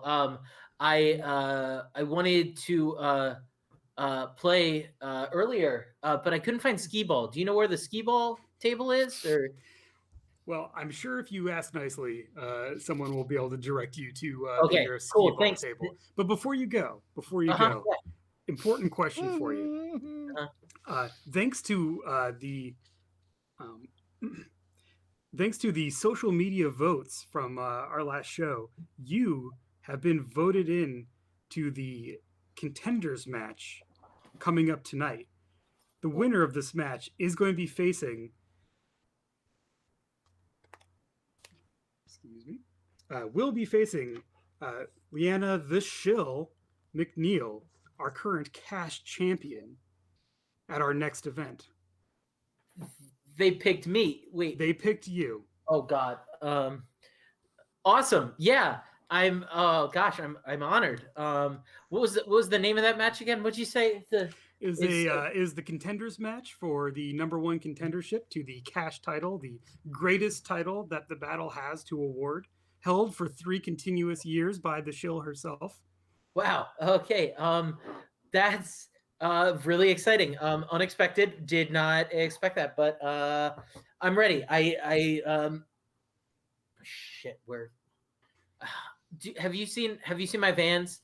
I can't wrestle without them. Oh God. I might have. Did you? I thought I might have seen one on top of one of the toilets. I don't know how it would have gotten there. I was wondering how it got there. So okay, yeah. So what happened was, so I I don't think that's necessarily the most important thing to know right now. Yeah.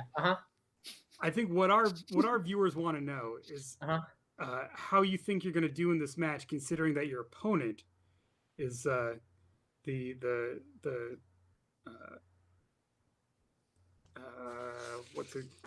am not having a good moniker brain. The Shill? No, his opponent for the contenders match is going to be the Halloween Havoc himself, Stingy Jack. I'll steal from the best.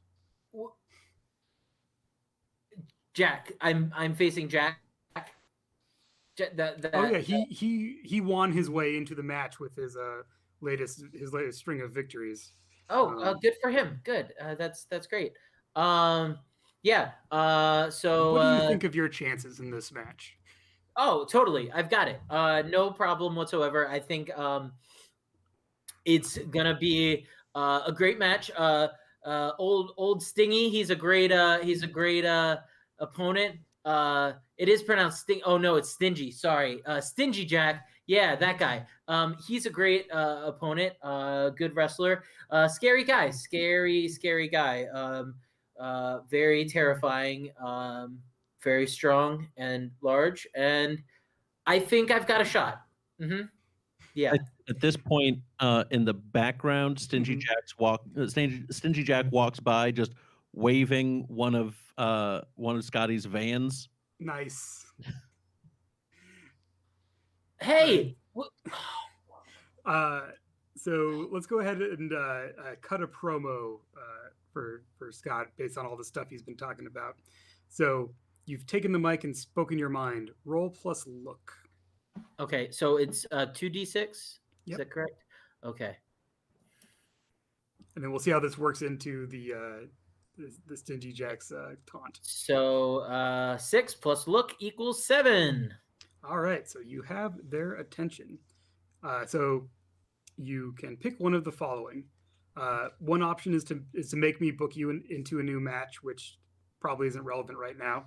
Mm-hmm. You can add a stipulation to a relevant match, which can be kind of just like a thematic thing, or can be a mechanical stipulation where we're going to change the rules a little bit. You call them out to respond to your promo, or you gain 1 heat with the subject of your promo, which in this case would be Stingy Jack. Okay. All right, so I think I'm gonna call Stingy Jack out.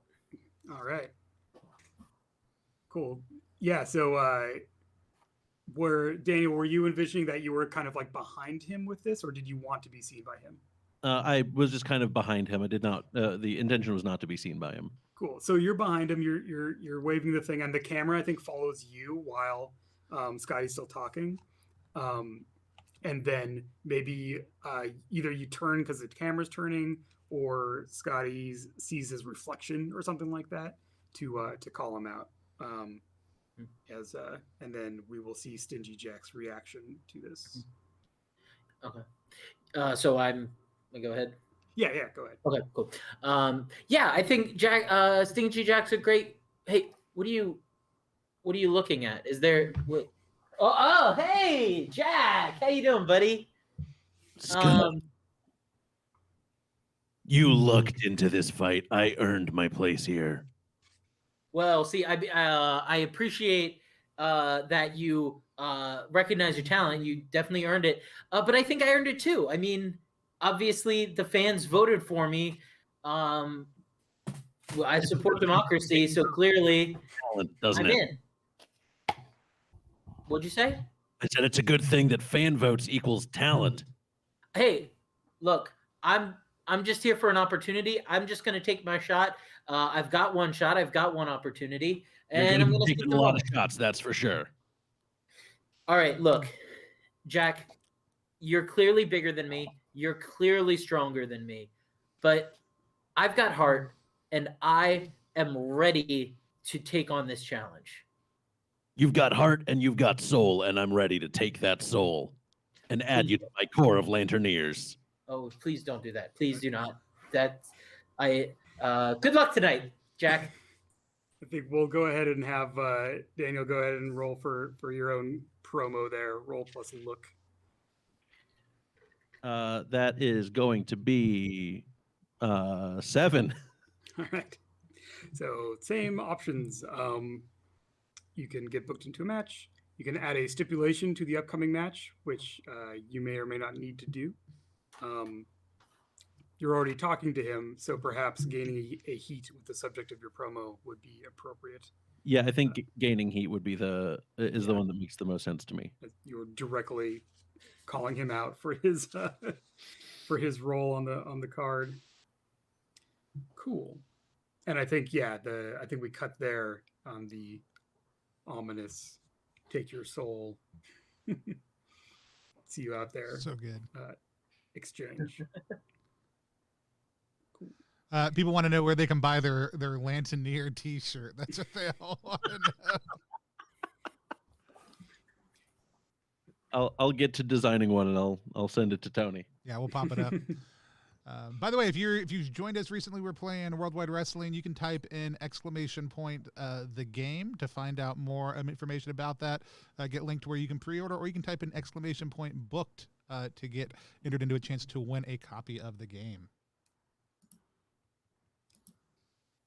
Awesome. So I think we're going to throw from there back to the ring as we get the long-awaited return of Reno Vegas to come out and say a few words, make your triumphant return, and introduce the cash grab karaoke competition, which will be later tonight.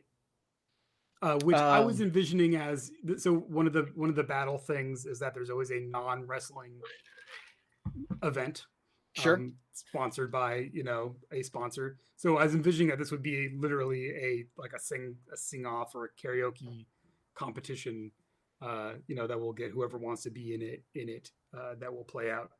That sounds great. In a couple segments. That sounds great.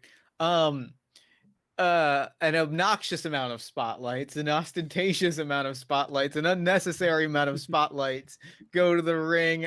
We needed to be backstage for that while production people moved more spotlights around the ring to all point in.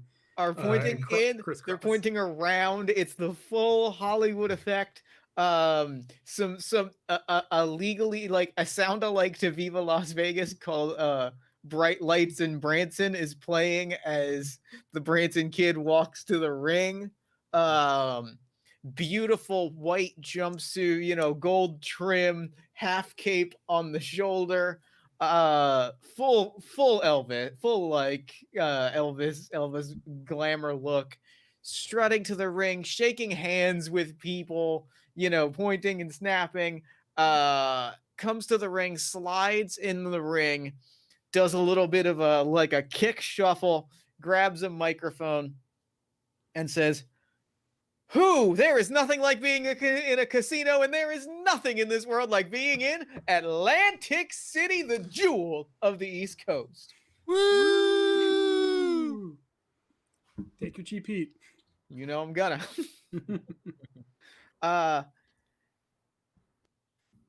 Wrestling fans, it has been a while. I have been away. I have been getting things ready for the one and only Reno Vegas Jackpot Cruise, brought to you by Cash Grab Cruises. But I am here, I am back, and I am ready to perform. We have a little bit of my spotlight tonight. I know you're upset. I know you're disappointed, but don't worry. Reno Vegas is here to give a little bit of that shine, because Reno Vegas is here for the people. Reno Vegas is about the next generation, and Reno Vegas is here for the cash grab karaoke competition to show off a little bit of the musical voices from you in the crowd, from the wrestlers in the back. We're going to find the next great singer, and maybe, just maybe, the next Reno Vegas, the Branson Kid. I'm kidding. We're here to have some fun. Nice. There's I think go ahead and I think you're working the audience here. Yeah. Getting them cheering you. So go ahead and roll plus audience. All right, that's at a +2.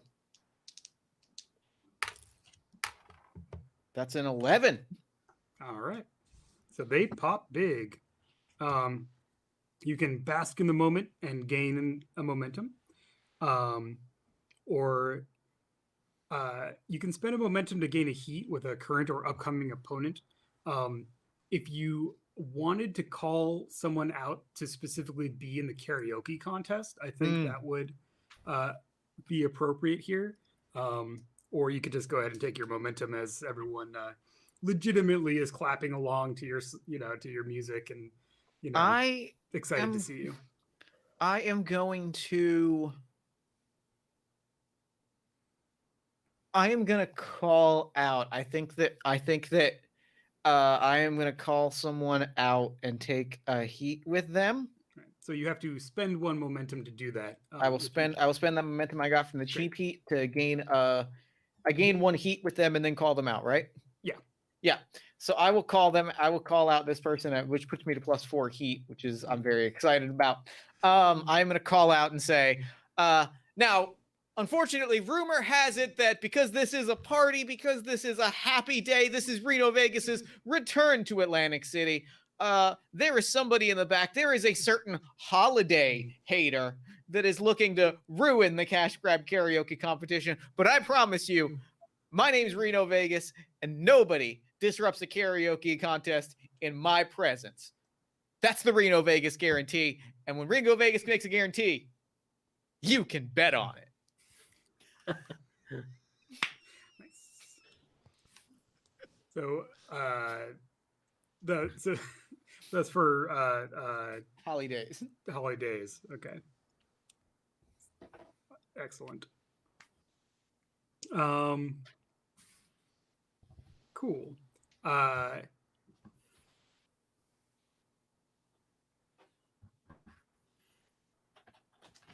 think, yeah. So unless you want to come out for this, Tony, I think, we'll see your reaction to this later, where you're being, brought into this karaoke competition, perhaps against your will. I am fine either way. I think in interest of time and making sure everybody gets a chance to shine, let's keep on moving forward. We can do my reaction later.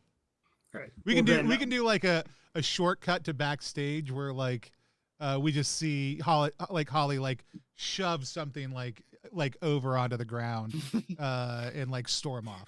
Nothing major. No need for a roll. We get a little bit of a backstage reaction and then we can move forward. Cool. Yeah, so I think maybe we see that on the screen, and then we come back, and just as the Branson kid is taking the mic again, the lights go out, and we are getting your return here is getting cut off by the entrance of Stingy Jack, as there's no time like the present for this competitor's match. If that is cool with you, Daniel. Absolutely. And you can tell us your entrance, and then Jeff, it's up to you if you just want to poof disappear during this, because this is how we're getting to the next segment, or if you want to make something of this with Reno Vegas at ringside. So Stingy Jack's entrance is the lights go out, and there is no music. There's no anything. There's just a turnip that's been hollowed out and a coal has been put inside that just shows up. Stingy Jack is carrying it above his head, and he's just slowly walking to the ring. It's very, in Stingy Jack's mind, it's really badass, but in actuality, it's just very awkward.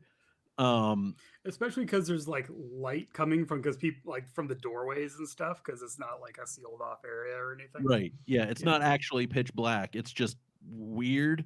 And then when he gets to the ring, he throws the lantern on the ground to smash it, and the lights come up. And then he steps into the ring. Awesome. Cool. And then I think we'll go to Scotty's entrance, unless anyone wants to throw anything in between them. I think I'm settling into a guest. I think Reno is settling into a guest commentary spot, just because I'm not passing up a chance to be on spotlight, to have the spotlight on me for as long as possible. Nice. Cool. So yeah. So what's Scotty's entrance look like? Okay, so we see on the center of the ramp, there appears to be a single panel of freestanding drywall with the Kyle's Energy logo on it. It appears to be drywall, but then we see a spotlight hit onto the drywall and see that it is somewhat see-through, and we see just a silhouette of Scotty holding and what appears to be a can of some liquid. We see the silhouette take a carabiner off of his pants and hits a key into the drink, and then shotguns the energy drink. This is all just a silhouette at this point. Right. And then once the as the can is being opened, we hear playing through the loudspeaker Umbrella as written by Rihanna, but performed by All Time Low. And he finishes drinking his beverage and then with can in hand punches through the drywall, Kyle's Energy logo facing out to the camera. We get a quick zoom in on the camera. The hand pulls back in, and Kyle's head pops out of the drywall, and he bursts through. Let's go ahead and do the brought to you by our sponsors move, because clearly that is relevant here. But here's the question. Would you say that Kyle's Energy is a food brand or a lifestyle brand? Yes. It is, I would say, I guess more lifestyle, but both. Yeah, I think this is more, so this determines what you're rolling. I think lifestyle, in this case, it would be plus look. Makes the most sense. All right. 5. Oh, no. Well, here's the deal. You can spend a momentum to bring that. If you have 2 momentum, you can spend it to bring you to a 7 and avoid botching this move. I do not. All I have 1 momentum. Well, unfortunately, Kyle's Energy has wasted their money on bad brand synergy. This crowd, I would say, this Silver Shore Casino and Resort, the toys were already kind of a stretch. The energy drink, that's not this demo, unfortunately. They popped way too hard. They popped way too hard for Reno to also be the energy drink crowd. Right. I mean, they're already like, it's already getting up to bedtime. Yeah, really. And stuff. So, would you say that is there anyone? And this would probably come up more for a longer term game. Yeah. But is there anyone in our cast that either introduced you to Kyle's Energy or like liaisoned with them for you, like made the deal happen? I would say that it was most likely Reno. Yeah, I think I'm the business liaison for a lot of the backstage stuff that happens. Cool. Yeah. Okay, so gain 1 heat with Reno. Okay. Because he really should have seen this coming. And then again, if we were, you already have all your stuff for tonight, but if we were to play another episode, they would withdraw their Kyle's Energy sponsorship and you would have to find another sponsor. Oh, no. If the kid was a real worker, he could have sold it. Yeah. Reno just passes on the brands he doesn't want. Like, that's the thing. Right. It's just like, oh, no, that won't work for me. Yeah, that's this kid. Yeah, he could do that. Yeah. So, you burst through. So it's all set up fine. The production works. You burst through and your head and everything. And you come down to the ring, shotgunning your energy drink. And it's just, everyone's just kind of like waiting for, like they're all looking at Stingy Jack. Like, look at that guy. Like, what an impressive specimen of humanity. Yeah. So I think we will go ahead and ring the bell for this match to start. as Scotty's a little flummoxed by the lack of reaction to the big branded entrance. We will start off with Stingy Jack in control. I know we had Reno Vegas on commentary, but Tony, I would like you to be the announcer for this match. Yeah, sure. Absolutely. Do not mind, and we'll have I'll step into the role, the shoes of Bart Brown. The encyclopedia. Bart the Encyclopedia Brown. Nice. Cool. But yeah, so take it away, Stingy Jack. What do you do with this this pop punk fool who has decided to step into the ring with you? So right off the bat, like no hesitation. The second the bell rings, I'm leading in with my sinister stomp. Just a bunch of kicks to try and just like wear him down, assert my dominance, and just really try and get the edge quick. Cool. So you have control, so you can kind of say how this kind of ends up going.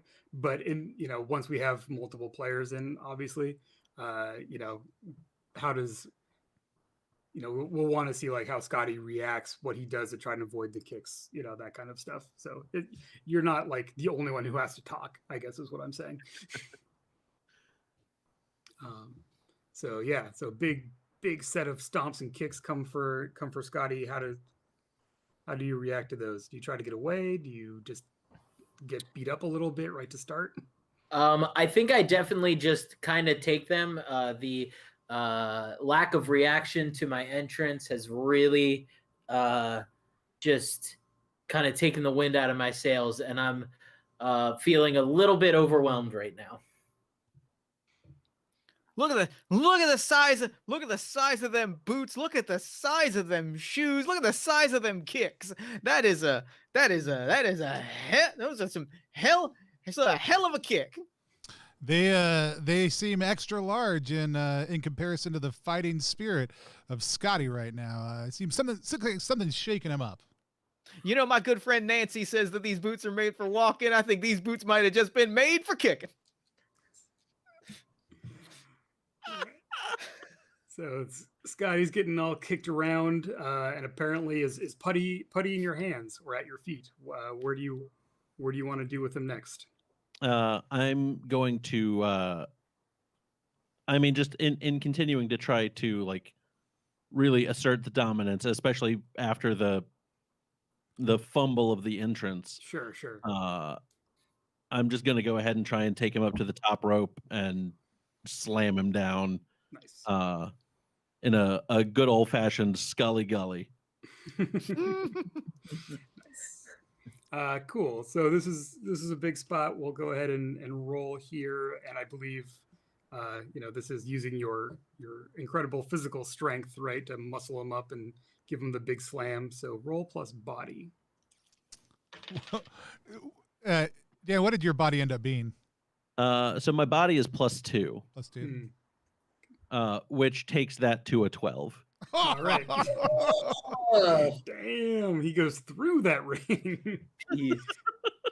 Okay, so gain a momentum as you nail this huge, and this is like, I think since that entrance, and since there was kind of like a downbeat with like all the talking and everything, this is the first big like whoa reaction from the crowd. It's just the noise of the body just slamming into the center of the mat just echoes through this auditorium.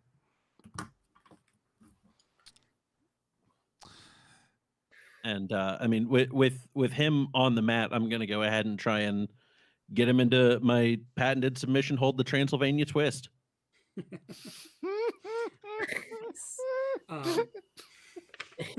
In his attempt to get me into the twist, he's kind of picking me up, but in my exhaustion, I'm becoming just dead weight, and I fall. I like collapse to the mat to the point where he's not able to as easily get me up. Yeah, and we want to see some of Scotty in this match too, so we're not going to go to the end just yet. unless someone wants to call an audible and make this the end, which is always an option. Now you see Bert. You ever wrestle a possum, Bert? I did one time, but then never again. Well, then you know that sometimes best thing you can be is dead weight. It's true. It looks like this is the reason that Stingy Jack is absolutely sponsored by Fear One Imports.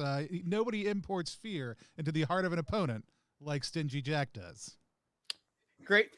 Couldn't have said it better than myself, Barney. So, Topher, do you want to interrupt and take control here, or is this just adding to Daniel's sequence? I would love to try to take control. How much momentum do you have? 1. All right, you can spend 1 momentum to take control of the match. Okay. Without rolling anything, you just do it. Just do it. Okay, cool. So, he looks at me, gives me a look of just how pathetic is this child, as he just throws me back down to the mat and starts to walk away from me and looks to the crowd and starts to give them some, just taunt them a little bit. And I slowly start to make my way to my feet, and almost in almost like I'm collapsing, I fall backwards onto the ropes and kind of slingshot myself toward him and try to hit him with a as hard of a forearm as I possibly can. Yeah, I mean, is this going to be a surprising comeback from someone we thought was exhausted, or is this a valiant effort, but you're just going to bounce off of him? It's kind of it's still up to you. I think it is probably going to be a valiant effort that will bounce just off of him in that moment. Yeah, Stingy Jack, how do you just let him hit you and fall off, like confident in your strength? Absolutely. Nice. I'm basically just gonna like brace myself and just let him tucker himself out a little bit. Such a little guy hitting on such a big brute. I can kind of see a thing where it's like you go in for the forearm and you hit him and you just stagger back. You go back to the ropes and you go in for another one, and like we start getting the like you bounce off again. You try again. Yeah, pretty much. Oh. Yeah. Like a whole. It's like a. I don't know. I was gonna say it's not like fighting one possum. It's like a whole pack of possums. I don't know what a group of possums is called. A posse. A posse. It's like a bunch of possums in a big suit. They don't let you wrestle that outside international waters. That's true. Which is why we have there's no limit to what we can do in international waters. Right. Okay, so we have this this valiant effort, and he's just letting you tucker yourself out. Where do you want to go from here? We'll go into a big spot here. Where do you want to see happen? So after multiple attempts, I seem to have given up, but I look over to the side of the ring, and there appears to be just one little drop of Kyle's energy drink left on the lip of my can. And I crawl over to it and I take one sip of it. And the cameraman does like a little close up and you see the drop just fall down onto my tongue. I then pop up very excitedly, almost confused as to how I have this energy. And I go to hit a very large drop kick onto Stingy Jack. Nice. Cool. I think that this is wrestling rolling plus your heat with Jack, because he has to like give you the time to get this dramatic moment. As he's just watching, shaking your head or still taunting the crowd, wherever you want to go with that. And then with your new energy, this drop kick is going to take him off his feet, right? So Okay, so we have 10. Awesome. You're killing it in the ring, all of you. So you nail the drop kick, retain control of the match, take a momentum. So I used one to get the comeback. Right. I'm just back at 1 now. Correct. Cool. And what happens? How does Jack take this? Does it send him staggering over the ropes, or do something more or less dramatic? So he's not anticipating your energy. Is this me answering or Jack answering? Sorry, Topher. Yeah. Well, where do you see this going? Okay. So he is going to kind of a little bit shocked, bounce off the ropes. I hit him with another drop kick. He bounces off the ropes. I hit him with a third drop kick. He goes down to 1 knee, and then I look to the crowd. I start getting excited as he's down on 1 knee, and I bounce off the ropes and hit a what I guess would be called a shining wizard, but is kind of like a running knee to the face that takes him down. Awesome.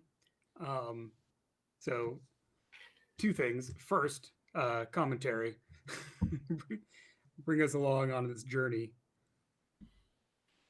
And then second, I think this will start working into the finish of the match, where Stingy Jack is in fact booked to win the match. So we can go from here. You do all this stuff, and then we see what happens. Yeah. But, Well, it looks like maybe all those advertising dollars didn't go to waste. Something's gotten inside of Paxson. That little something's called the music, Bert. He's got the music in him. That's a reference to kids. That's a kid's song, right? That's a song the kids like. We'll go with that. It certainly is. all right. And so how does this turn from Scotty's triumphant comeback into getting the win for the big guy? And so Topher, you still have control. Yeah. You can turn it over if you want to by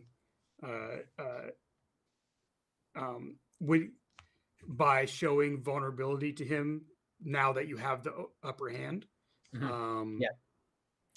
Or you can kind of narrate into his finish, or Daniel, you can spend a momentum to interrupt and take it if you want to. Those are the. So I was thinking I can show some vulnerability. Yeah. So sense. basically what I would like to do, this burst of energy has gotten me a sense of false bravado, you might say. And I am trying to maybe outpower a man that is much larger than myself. I am going to attempt to put him into a full Nelson. So I will hook one arm around, and then I really struggle and clearly cannot lock my hands for the full Nelson. Nice. Cool. And so, yeah, go ahead and take it away from here, Daniel. All right. So I am going to rock my head back to stun Scotty, and then just whip around, grab him, and again throw him to the mat. This time it's a graveyard smash. And I think from there, just again try the Transylvania twist to really get that submission hold going. All right. Yeah, I think second time's the charm, and we'll see how that goes for you. Commentary. What is going on? Oh, we see that Stingy Jack stun. Oh, is he doing it? Is he doing the graveyard smash?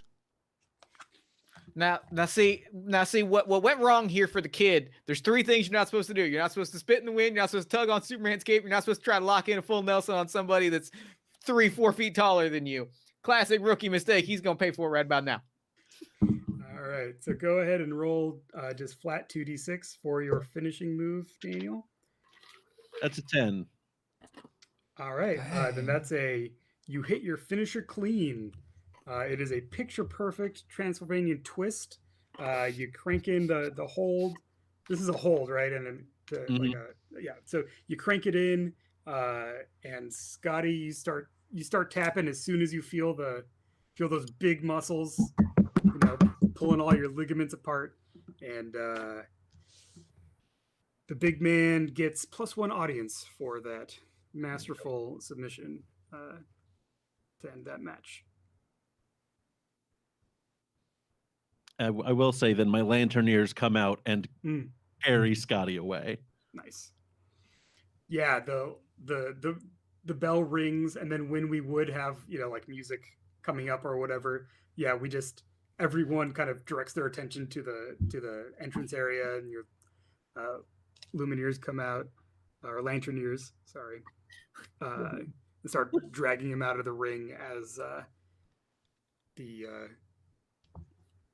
as Joe Corporate takes the mic and says, the winner of this match and #1 contender for the Cash Championship is Stingy Jack. Dun, dun, dun, dun, dun. This is what happens when you face the Jack. And I think we will cut to backstage from there for our next segment. How are we on time? We have been playing for about 2 hours 19 minutes. I'm fine. Like I said, I book about 4 hours. So like if we want to do about another hour or so of play, 45 minutes of play, and then do the interview, whatever works best for people, unless somebody else has another time limit. I'm good. Cool. I could probably, if we aim for like maybe closer to like a half hour of play and then the reaction roll after, would that be all right? That sounds good. Yeah, that's fine with me. Cool. I think so. We'll end up trimming. We'll end up trimming down our card a little bit, but I think that'll be fine. Can we take a couple minutes right now? Yeah, absolutely. Let's take a 5-minute break. We'll come right back. We were playing Worldwide Wrestling. Somebody just tried to type it in a second ago, but if you type !the game into chat, if you're watching on Twitch, you can get a link straight over to check out Worldwide Wrestling's pre-order page. You can type in !booked if you are following us to get booked for a chance to win a copy of the game as well. We're going to be back just right about 5 minutes, so that'll be about 5 minutes after the hour, wherever you're watching right now. All right, we're clear.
Cool. So are we just real quick?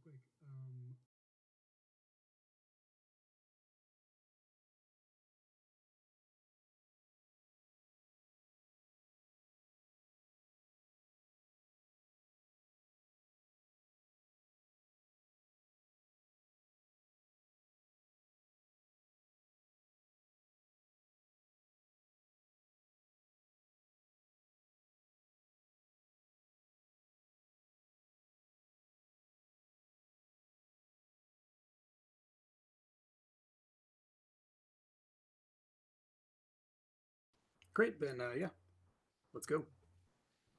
All right, and we are back live playing Worldwide Wrestling. We are playing the Battle right now, which is a promotion that I ended up creating that made it into the game. We are joined today by an amazing crew of people, including, as always, the creator of the game. We've got Nathan here with us, GMing as creative. We've got an absolutely fun, great crew. We're going to go for about 30 more minutes and do our reaction roll piece. If you're just joining us right now, because I know that Popish Plot always hops in right as we're on a break, but you can type in !the game to get linked over to the pre-order page for the second edition of the game, which comes out soon, Nathan, next month. Right? And then you can also type in !booked if you're following us to get entered into a chance to win a copy of the game. But with all that said, we're going to hop back into the action. All right. So, yeah, we just ended with Stingy Jack's strong victory and booking himself into the main event for the Cash Championship at the next episode of the Battle. But tonight we have a very special way to close out the show here in Atlantic City. It was teed up for us a little while ago, but now we're going to get into what I can only imagine will be an even bigger production to introduce the cash grab karaoke competition, sponsored by Cash Grab Cruises, as emceed by the Branson Kid himself, Reno Vegas. Hey, whoa. Tony's a shoot name.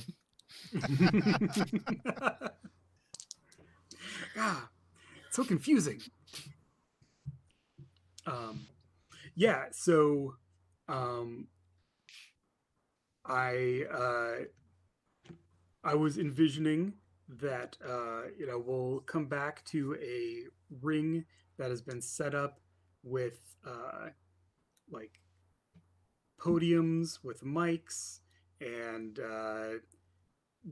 I don't know how literal anyone wants to go with the karaoke thing. We can have like songs on the the lyrics on the screens. So I actually had a proposal for that also segues into what was built up earlier. Take it away. There's a wheel.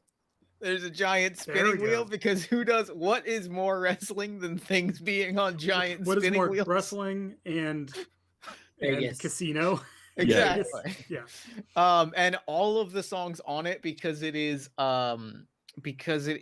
Reno Vegas's karaoke contest. All the songs on it are like your Vegas crooner songs, right? Like it's Viva Las Vegas. It's all like it's 9 to 5. It is all of them, but one very like tiny sliver, right? There's dozens and dozens of songs, and on one tiny little sliver is a classic Elvis song that we all know and love by the name of Blue Christmas, and it's just very ominously hanging on the wheel. Excellent. I've just pulled up a list of crooner songs for karaoke just for reference. So, there's a good one. Ain't That a Kick in the Head? Could have multiple meanings. Right? Can't Take My Eyes Off of You. That's Amore's on there. Let There Be Love. Luck Be a... I think we come in as I'm singing Luck Be a Lady, because I'm not giving anybody else that shine. Awesome. So, even though we've kind of already just, we've just done it because we've built the whole thing around this. So, as opposed to rolling for brought to you by our sponsors, this is clearly a bespoke. It was a kind of a combination. Your sponsor went big. Mm-hmm. This is the whole shebang for this karaoke contest. The winner will get to go on your cruise, right? Mm-hmm. Sure.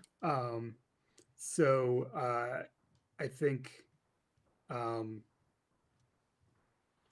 yeah. So this will end up giving you some extra mic time. If you need it, you can bump up your a promo result by one band. Okay. If that comes up. Cool. So yeah, so you're seeing Luck Be a Lady Tonight. The maybe the wheel is like slowly spinning under its own power, behind you. And do you want to call out people specifically, or just have contestants kind of appear? I think I'm calling contestants out from the crowd and like calling them up. And maybe like one or two wrestlers kind of runs from the back, and it's like Professor Alchemy gets in and sings like weird science, and everybody's vaguely confused. And I think everybody's like, why wouldn't you go with the obvious love potion number 9? Like that's what everybody's like very confused by. Mm-hmm. Nice. Yeah. So we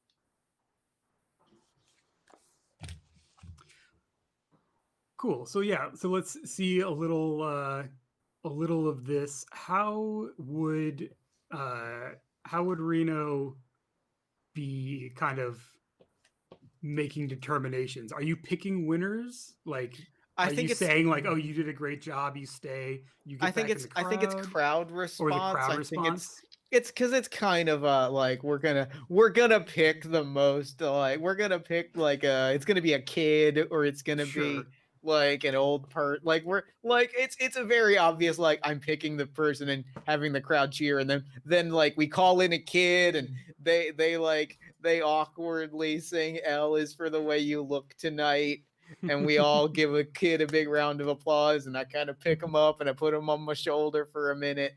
And it's like very in the tradition of wrestling, it is very obviously that we're just gonna give this kid and their family like the win, and we're just like puffing them up as much as possible to make way for the segment that's about to happen. Right. Yeah, and so you have this kid on your shoulders with the family in the front row. They're all cheering, and that is when, of course, is going to be interrupted. Holly Days, how do you break up this this heartwarming scene before the winner can be officially announced? Like we have like the kind of music, like Reno expects the music to start kind of swelling up, right? For like the victory music, this kid's, and his family are up there, and instead like we ominously see the wheel tick to Blue Christmas, and instead of the normal music coming on, we hear the massively distorted chiptune version of Blue Christmas enter over the loudspeakers, and then all of a sudden this giant Christmas present starts getting lowered from the ground. It is mostly like thematically tied in, like it looks Reno Vegas, so it's white, right, with like kind of a golden bow on it. So it's a little bit confusing, almost as if people aren't sure like what's going on. And to add to the confusion, I've switched to a white tuxedo with a golden bow tie, so it just looks even more confusing. Yeah. And there is a tag on it that just says,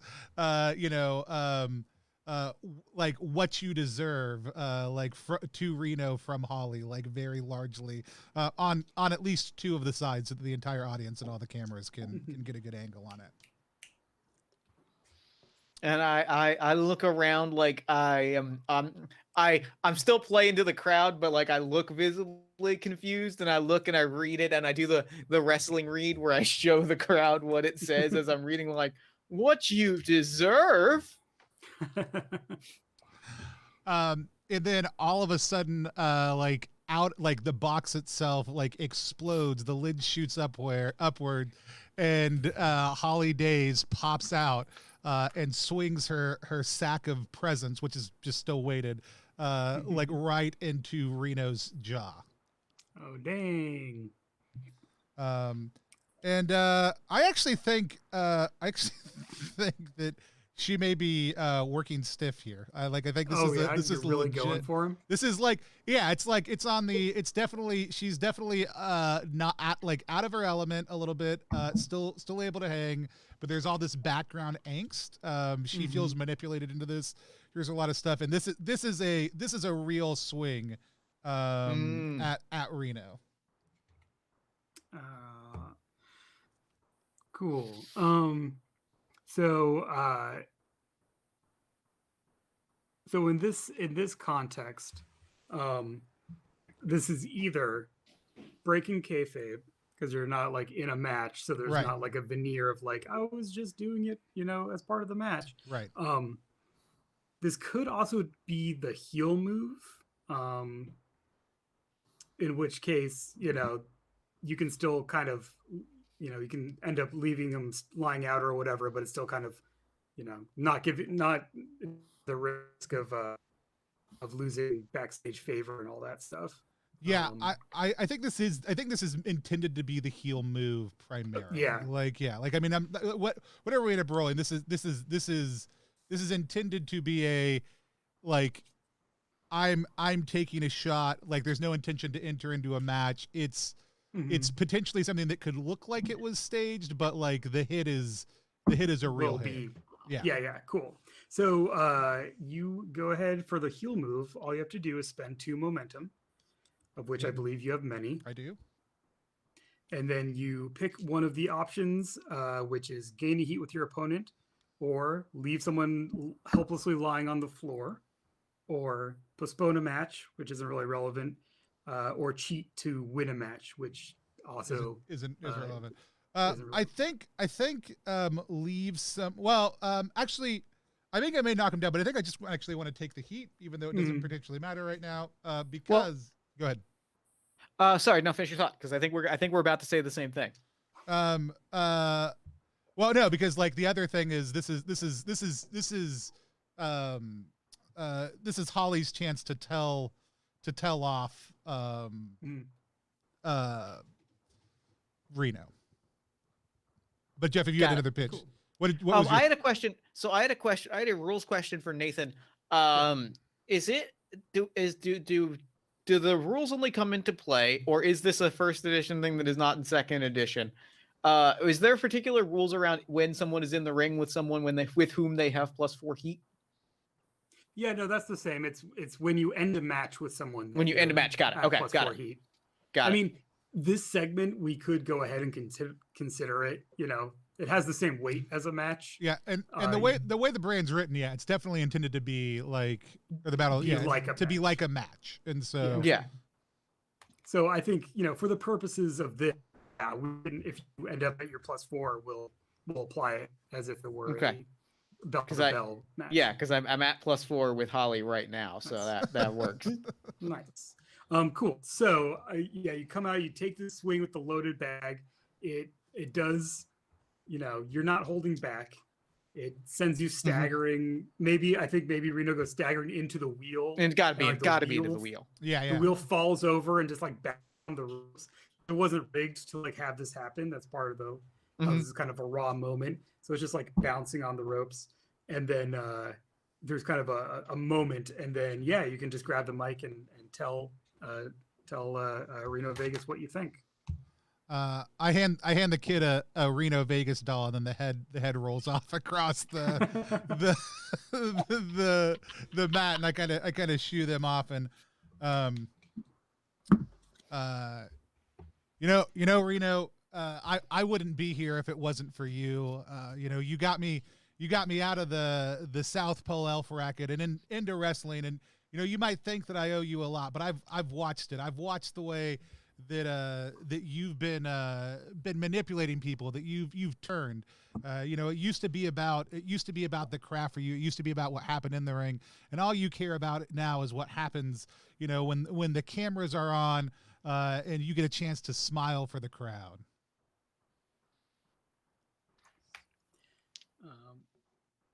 Nice. So I'd say that's certainly cutting a promo, unless there's a gimmick move that. So there's a mouth of the people, but I don't know how the audience is responding to any of this, or I also don't know that it matters how the audience is. So when you speak truth to power, act as the fans have been demanding, or you speak truth to power, or act as the fans have been demanding. Roll plus audience. On a 10, you pick 2. On a 7 to 9, you pick 1. So I think even if the fans aren't demanding this, I mean, sorry, I don't want to jump in. I don't want to jump in as a rules person, but I am clearly the power, so I think that makes right. sense. Yeah, no, I'll take it. I mean, if that's on your sheet, the truth, it's an or. So yeah, the truth to power is really more what I think I was going. Yeah. I think this whole thing, I think from your heel, from how you described doing the heel move, has this kind of worked shoot kind of valence where everyone's kind of paying attention, is this part of this? Yeah. Right. So so you roll plus audience for your mouth of the people move.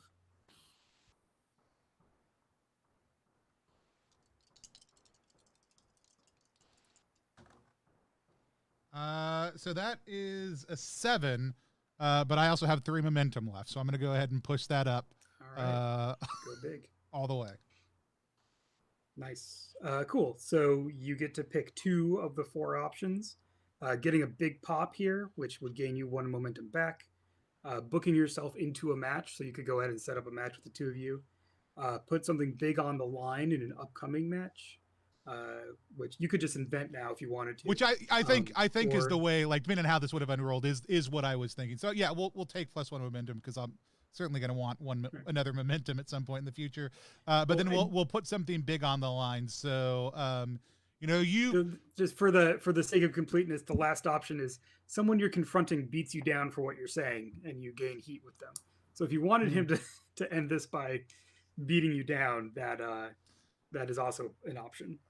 Actually, so let's do that. I'll pass on the momentum, right? I will put something big on the line. But I also think this is a great attempt for Holly to provoke Reno into showing his true colors and making a move that is outside of this new persona that they've tried to invent. So I'll say, you say you want to make your comeback. You say that this matters, but I just see you turning deals, left and right, throwing your cast-offs to the rest of us. I'll tell you what, if you want to come back, that's fine, but I'll offer this.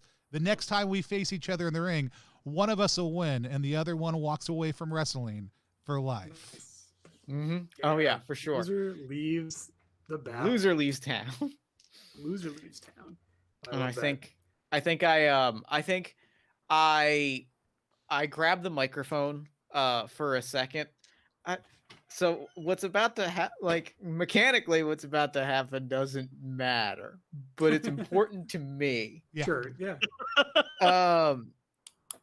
So because I think just to end when we're end this, if this is the end of the show, we should end on the biggest possible wrestling reveal. I'm gonna make myself a move, and I'm gonna propose another move, in that I'm gonna propose a rare feat in professional wrestling. I'm going to propose not just a turn, but what is called a double turn, where because I think what happens is I get on the mic, I start to look like I'm going to respond with a promo, and then I bash the mic on the side of your head, and I'm just clobbering you with the microphone, and I get up like, you want to talk to me about work? You want to talk to me about I don't care? I have worked every single day. I have talked to Joe Corporate. I have talked to Jack Corporate. I have talked to members of the corporate family that you've never even heard of. I am here. I am a professional. This is my job. This is how I made my living. and now you want to come out here and play your little Santa baby act. I saw you when you were nothing. I saw you when you were one of my rollers, and that is all you will ever be. I stumped for you. I fought for you, and now you are out here disrespecting the legacy that I have created. No, shut up. Shut up, every single one of you. Shut up. I am not here for you. I am here for me, and I am here for my career, and I'm going to stick with this. You want to cheer her? That's fine. That's fine. But you all know that when the record drops on December 18th, where you're going to be, and that's Target or Walmart picking up my new record. Microphone on the ground, and I roll out of the ring. Hold on. Go ahead. Yeah, get in there. Topher. Run it. Okay. So lights cut out. And then all of a sudden we hear, hold on, let me see which one I will choose. We hear, I apologize. There it is. We hear "We Found Love." I believe also Rihanna. Yes. But it is being played by Forever the Sickest Kids. And it starts pulsating very loudly. And then the lights come up, and a clearly battered and bruised Scotty Paxson is standing in the ring, but all of his clothes are now black. And his he has face paint, he has white face paint with like a skeleton on. He is going through his Black Parade phase. He is basically My Chemical Romance at this point. And he is furious that somebody is hurting somebody he considers to be a friend, and he destroys Reno Vegas, starts wailing as many punches on as hard as he possibly can, and then he pulls out a baseball bat and just whacks him as hard as he can across the face. I love it. I love it so much. It's all good. Yeah. This is amazing. So you pull him off of Holly. You're wailing on him. You're pulling out the bat. This whole time, the kid who had been like the winner is just bawling, just crying, like, and like the mom is like broken Reno Vegas doll in one. The head falls off as the bat hits the mat, and then I think and then there's just a pull apart brawl. Wrestlers are running out from the back. They're pulling Scotty off of Vegas, or pulling Vegas off of Holly. It's somewhere in there. Someone turns around and just starts hitting the wheel with the bat. It's hard to tell who's doing what. And this is and I think there's like a flicker, and they actually cut the feed for the broadcast, like as if the power's been pulled. Nice. Great ending. Classic Crusher move. Like that's what she's all about. Just leave him hanging. And so, this is awesome. Everywhere. Also, I will say, literally, the crowd did pop off for that one. It went from not a lot of things to, oh damn, I didn't expect the double turn. All caps. Reno Vegas turning his back on Atlantic City, the gym of the East Coast. Hit him with the mic drop. This is awesome. Clap, clap, clap, clap, clap, clap, clap, clap, clap. Awesome. Yeah. So now, Reno Vegas is a heel. Holly's a face. And what's great is that means that Holly and Scotty are a face tag team. Are now a face tag team for sure. If we're to continue playing, the two of you, Jeff and Tony, your characters would both gain an audience from that +4 heat, +4 heat with each other at the end of that segment. We would be going, between episodes. I would be planning out the next card to follow up on all this fallout. We have the championship match, but now we have this whole drama that's going down. How did those interact? And we'd keep going from there. So love it. Yeah, love it. That is awesome. An episode of Worldwide Wrestling in the battle. So awesome. We are going to do a little thing that we do here on the stream called the Reaction Roll. The Reaction Roll is a live stream within a live stream. It's where we sit down with the creator of a game that we just played and talked about what our thoughts were, ask them questions, and, generally talk about what we loved and what we thought about the game. Today, we are playing Worldwide Wrestling 2nd Edition with Nathan Paoletta. who is the creator of the game, along with an amazing crew of folks. My name is Tony Vicinda. You can find us at +1EXP across all social media platforms. We're a weird little brand that multi-class in tabletop game design, beard and skincare alchemy, and the Bardic College of Content Creation. I'm going to introduce you to the rest of our players in just one second, but let's kick it over to Nathan real quick. Nathan, tell people who you are and give us the elevator pitch for Worldwide Wrestling. Great. Hello, everyone. We're now in the stream inside the stream, which makes sense for playing a game where you're playing characters inside of characters. My name is Dave. I'm a tabletop playing game designer and publisher, independent publisher. I have many games that I've created and published, but the one that we're here to talk about is Worldwide Wrestling 2nd Edition. This is a pro wrestling role-playing game, as you may imagine from the title, where you play out episodes of wrestling, television, or live events. They can be one-shots, it can be put together into a season of play, and you're going to be following your wrestlers as they vie in the squared circle for accolades and championships, and perhaps to see who can get their revenge on who first. It is a Powered by the Apocalypse game. If you're familiar with that engine, with just tons of insights and development in the 2nd edition, learned from the years of play this game has gotten since it was first published in 2015. So it's a very exciting piece to have put together, and I think we just had a good time playing the game. Yeah. At least I did. Not to tee you up or anything. No. No one's required to have liked it, but I had a good time. Let's start with Jeff Stormer. Jeff, tell people who you are, where they can find you on the internet, and what your thoughts were about Worldwide Wrestling. Yeah, so I'm Jeff Stormer. I'm a podcaster, game designer, and the official LARP designer of the Olive Garden restaurant. For the purposes of this stream, though, the most important thing is that technically, and this is a disclosure and a disclaimer and a statement of a conflict of interest, I am a contributor to Worldwide Wrestling. I wrote an essay included in the book, but part of the reason that is the case is I've said before on many streams and podcasts and in many places that Worldwide Wrestling is my actual favorite game. So and this perfectly encapsulates why it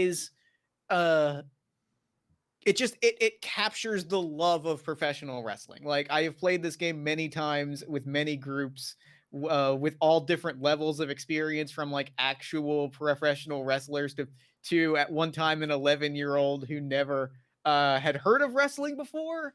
And it consistently captures something about what makes this thing that I love magical. And I think today's game was no exception. Awesome. Do you have any questions you want to ask Nathan?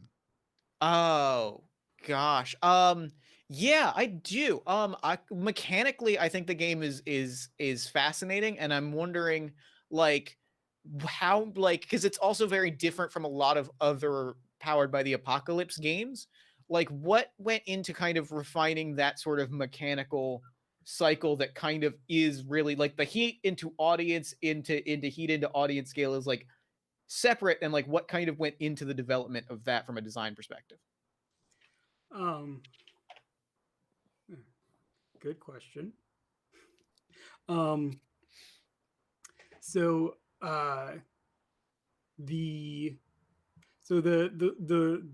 Those cycles, the momentum, which is a currency that you gain from doing stuff and spend to do better on your rolls, etc.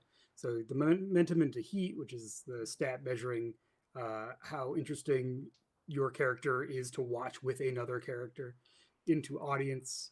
That's definitely something that came from thinking about how the game would work in long-term play. And heat definitely, for a couple of directions. One was for long-term play. One was because I wanted to represent how the dynamic of professional wrestling is one performance, right? And one of the conceits of the game is the imaginary viewing audience, or in our case, we had an actual Mhm. viewing audience, which is always amazing. But even if you're just playing at your table with your friends, you have an imaginary audience for your show, and your wrestling characters are performing for that audience. And I believe, like, way originally, you just had heat with the audience, like they were just someone else on your sheet, and you just had heat with them. And then I think the development of that whole cycle really came from trying to emphasize in a productive way that you're there to do a job, not in the wrestling sense, though sometimes you are, but you are a professional, and you're there to do something. You have a role on the card, and as long as you're doing your job correctly, you can get very popular. So it's not about winning. So that's part of is also like winning and losing matches is all part of storytelling.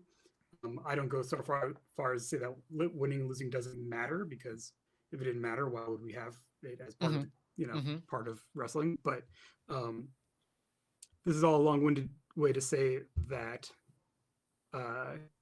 that's essentially the experience mechanic, right? You get better stuff for your character through your audience score. Your audience score is telling us how popular you are on the card, and how much people want to see you. And that is the being heart of like career progression, right? Sure, like, sure. What makes you a long-term draw? And then part of that then hooks into a long-term play. Your collective audience score interacts with the promotion, and the promotion itself gains attributes or loses attributes based on how all of you are bringing in eyeballs or driving them away if you end up messing up a lot. I don't know if that was very, very specific, but that's kind of the territory that I was trying to capture with. I love it. I could ask a trillion follow-up questions, but I will throw it over to everybody else, because otherwise I will talk all night. Yeah, we'll have space for a little bit more questions, so maybe we'll have some adjust there. Also, if you're watching right now and you have questions, go ahead and type them into the chat wherever you're watching. We'll ask those also too, but we're going to drop down to Daniel. Daniel, tell people who you are, what you do, and how you enjoyed, or whether you enjoyed, playing Worldwide Wrestling. Absolutely. So my name is Daniel Spencer. I am a podcaster, comedian, and puzzle creator. And you can find me anywhere at Dantendo64, DANTENDO64, like a Nintendo 64, but I'm Dan. I absolutely loved this. This was so much fun. It was such an interesting approach to tabletop RPGs, with like having the player combat in the I love like having that shared narration. I love the character creation of going over the like asking questions to people, like who made me look weak, who did this, who did that, like creating that shared background. I think is one of my absolute favorite things in RPGs, and this one did it so well.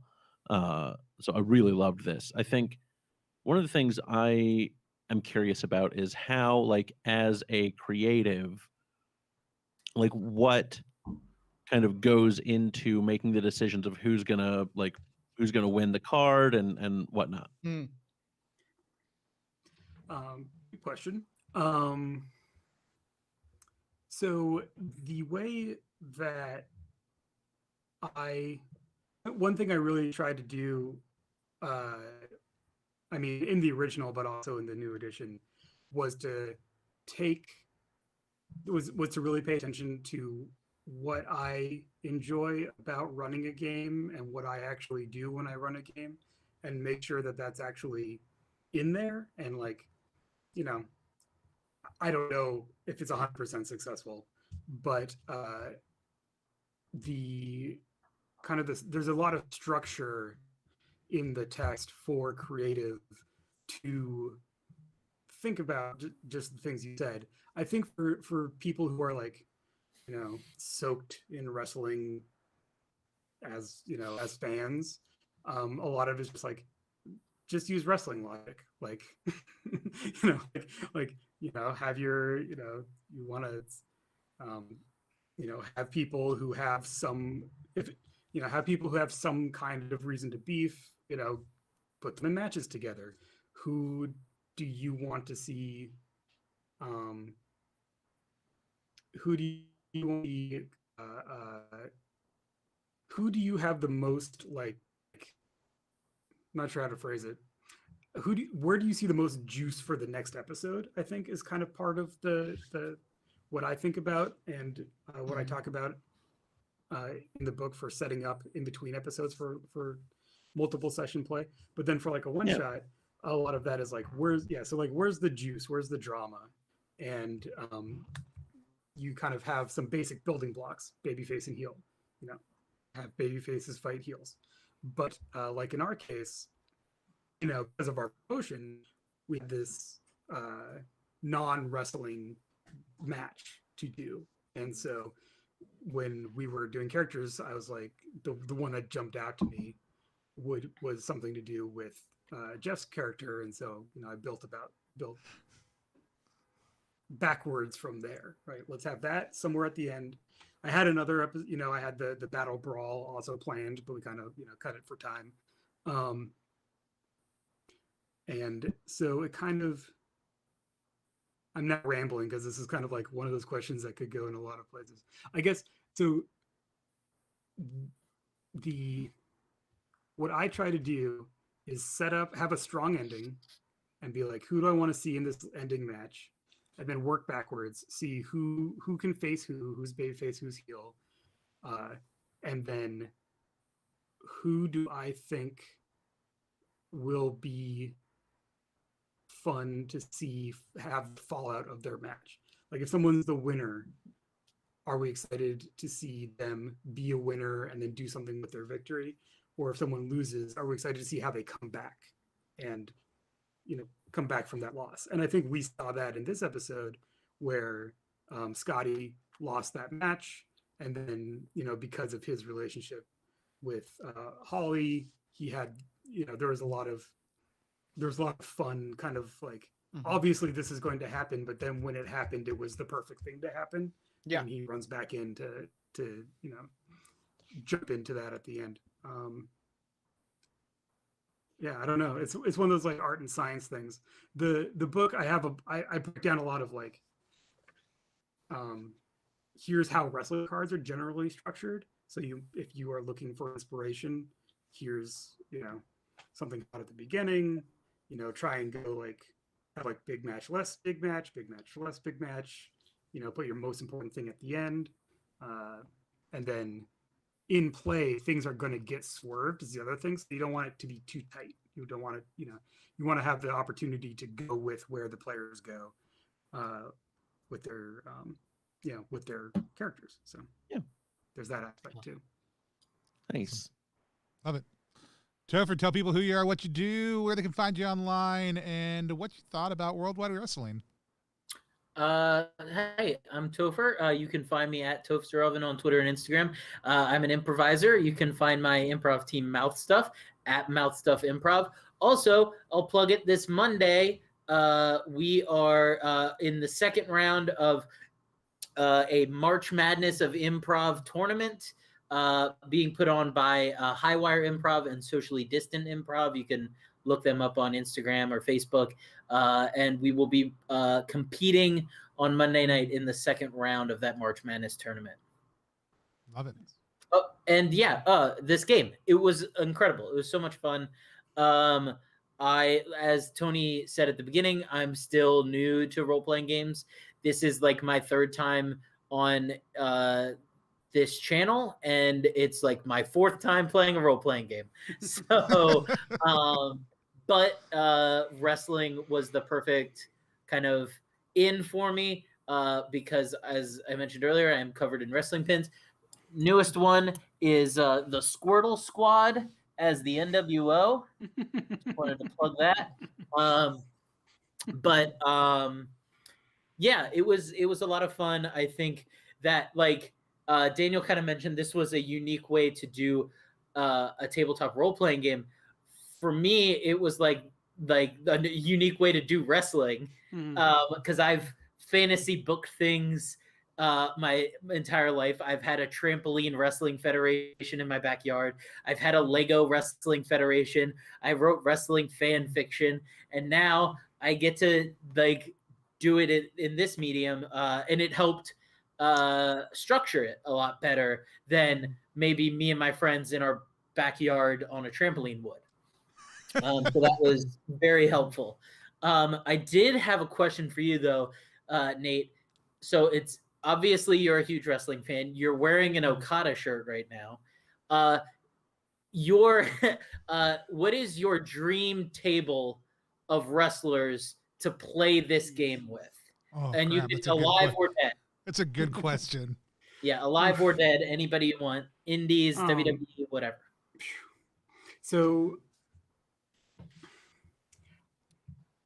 I have this very this very strong kind of like it's not an aversion, but I have this sense of like this is a wrestling game made by someone who like is not in wrestling. Like I'm not in the business, right? In any sense, right? This is all from an outside perspective. And like it takes what I find to be the most interesting dynamics in wrestling and turns them into the game, and that's what you kind of replicate when you play. But that also means that I'm like very, very nervous whenever anyone who actually is a wrestler, takes a swing at the game, because like I don't want to misrepresent anything. Oh, of course. Yeah. Right. But also I don't know. This is again, so as a fan. So which is to say I haven't really thought about it because it's just something where I'm like, I don't know, that might be really scary. That said, a couple years ago, the One Shot Network was able to connect a group with Colt Cabana, and we played with him here in Chicago, which was pretty fun. He played the clown. Nice. And ended up bringing literal God into a match. It was pretty wild. It's good. It's great. It's a good show. That was a trip. So yeah, I guess I haven't really given much thought to it. I do think that it just in terms of people, I think it would be fun to play with. I'd love to get Rocky Romero at a table. I think he would be just have the most wildfire, weird ideas and really commit to stuff. I think that'd be super fun. I feel like Sami Zayn's probably a big nerd. Get him in here. That's fair. I mean, I don't know. My wife and I came out to Sami Zayn's music at our wedding. Nice. I mean, there's nothing wrong with that. Yeah. Do you know who is a giant role-playing game nerd that I would love to play Worldwide Wrestling with? Is one of my actual favorite wrestlers, and that is Gangrel. The copyright of the name Gangrel. We need to send Tony a bunch of Gangrel clips after this, so he understands. Feed me. The beauty of a wrestling vampire. So the true story about Gangrel is that if you watch a 99 Monday Night Raw in which Gangrel is on it, there's a tiny little thing that says like special thanks to White Wolf Publishing because Gangrel, the licensing stuff. Yeah, he had named himself so after after his Vampire the Masquerade character, and they had to put a copyright on there. So I think that's the one, the name that I want to throw out. Awesome, because I was going to swing that question over to you, Jeff, if you hadn't answered. So I'm glad you jumped in there. And can I just throw out, like, so this is a great table, right? We got Rocky, we got Sami Zayn, we got Gangrel, and then we just need like, someone who's just like, what even is all of this stuff, but can just talk his ass off. Let's get Dusty Rhodes in here, put him at the table. Yes. So that's so. I don't care. I was he going doesn't to need drop to know this. the rules. I went to elementary school in 2nd grade with Teal Reynolds, who is Dusty Rhodes' daughter. And so I've met Dusty Rhodes 5 or 6 times just at school stuff when I was in 2nd grade, when he was retired for a minute and lived in the same small city in the suburbs of Dallas that I did. And so that is awesome. All I am super. I had a blast. My name's Tony Vicenda, guys. By the way, I had a blast. I will have more of my thoughts in a kind of a full review a little bit later. My biggest observation, I think, would be this. I love play. I'm fine playing games online. Like I like sitting around a table, but this is the first game where I would think if I was going to do this, especially with a decent sized group, like if we were playing with 5 or 6, like I would want people to move around the room. Like I would want people to be like in 2 chairs facing each other when they're in a match. I would want the announcers off to I would want to rearrange the room every match in order to get the physical feeling of, yeah, you two are facing off against each other, getting each other's face. Let's get the table out of the way from in between you. It would like, there would be much more of a desire to orchestrate this if I was playing this in public. Because I think one of the things that triggered that in my mind was you also mentioned 6 to 4 is the sweet spot, but you can play with up to 9. And a big part of that is the ability to say the focus is on these characters right now. Most other RPGs are like, keep everyone together because you survive better. But also, like, it's just easier from a party management. This is one that says, no, like, the attention is on these 2 or 4 people right now, not on everybody. Other people are going to be the announcers or just taking a break. Was that a struggle when y'all were originally kind of play testing and looking things through? Did that process evolve to know how to keep everyone involved and engaged, or was it kind of a fairly obvious process from the beginning? So the like size limit is really just from play and just from running games at conventions for the most part, and discovering really, like, I originally was like 4 to 6 is good, and then I would have a table of 8 people. And I'd be like, all right, let's just see how it goes. And like, it turns out it goes fine. Like you can still do, a full, you get everyone in there in like a 4-hour slot or whatever. Like, yes, there is going to be a little more downtime for some people just based on, the how things move around for play and whatnot. But that was kind of a discovery of that upper limit at like 8, 9. If one had the bandwidth, one probably could do more, but maybe you'd split into multiple groups at a certain point. If more than one person was interested in being creative, that kind of thing.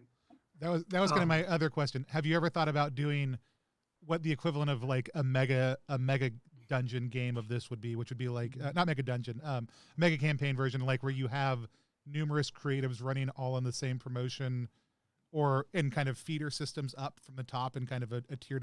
Has anybody ever done anything like that, or have you ever messed around with that idea?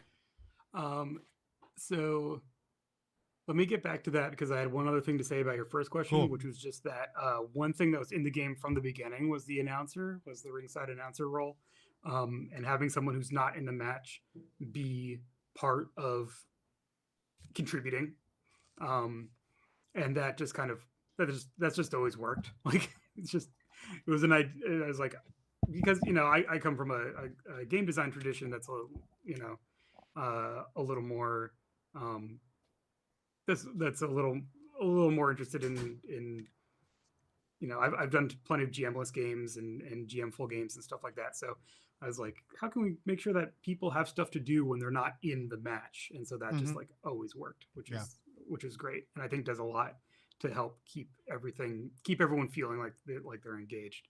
Yeah. For the second question, so that is definitely a thing that has come up over time. I know that I've gotten emails from a couple people who have done like long-term kind of casual games where they're running for a rotating cast kind of, every week or every other week, and they'll take characters and then like they'll change the promotion by bringing the old characters and stuff if that person comes back, like that kind of thing.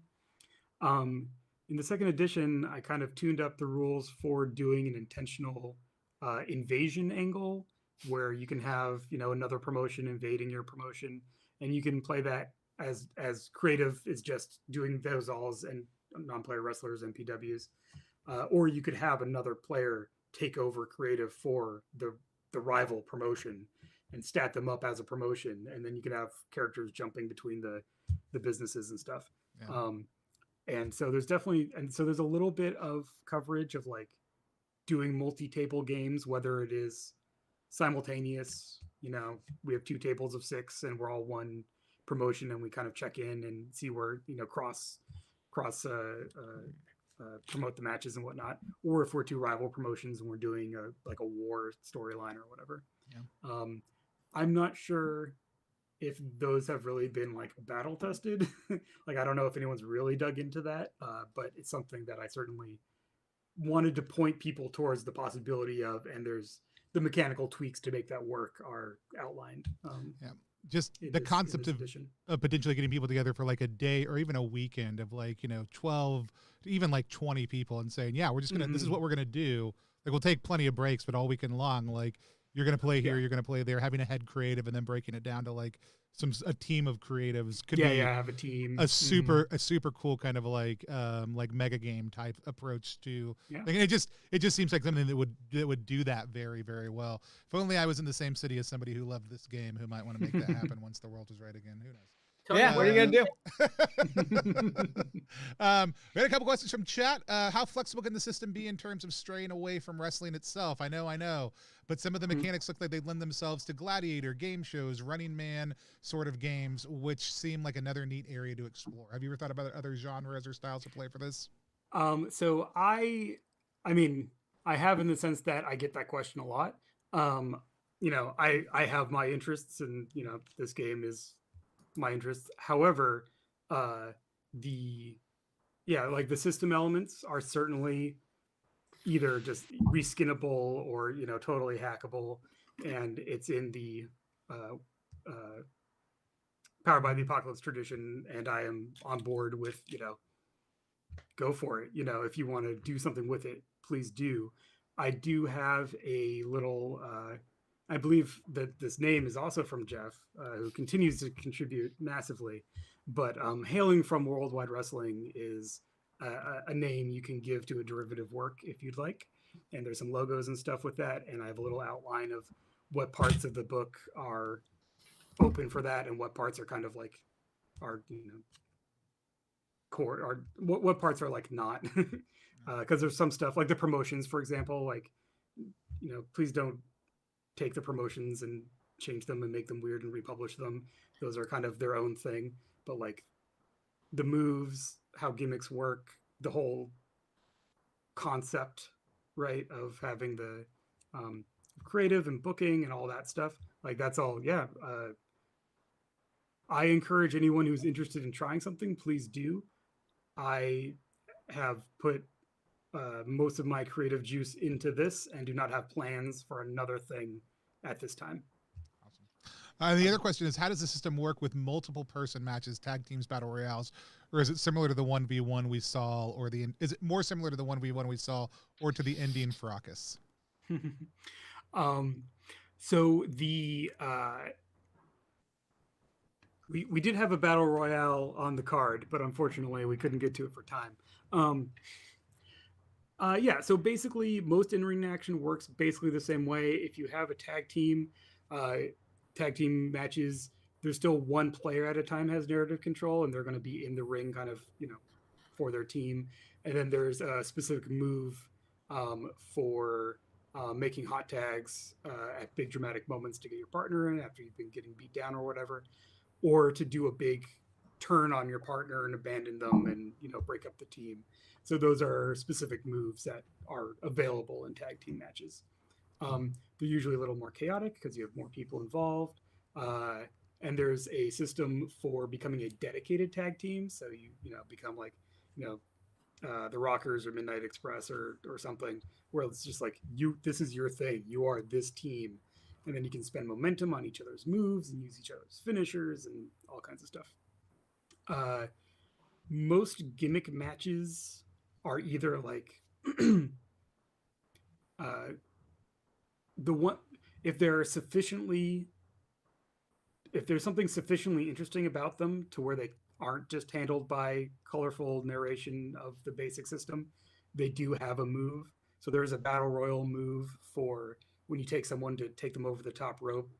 There's going to be a move there to see if you actually do it, if you need help, or if they can, push back and get in and reverse you and get you out or whatever.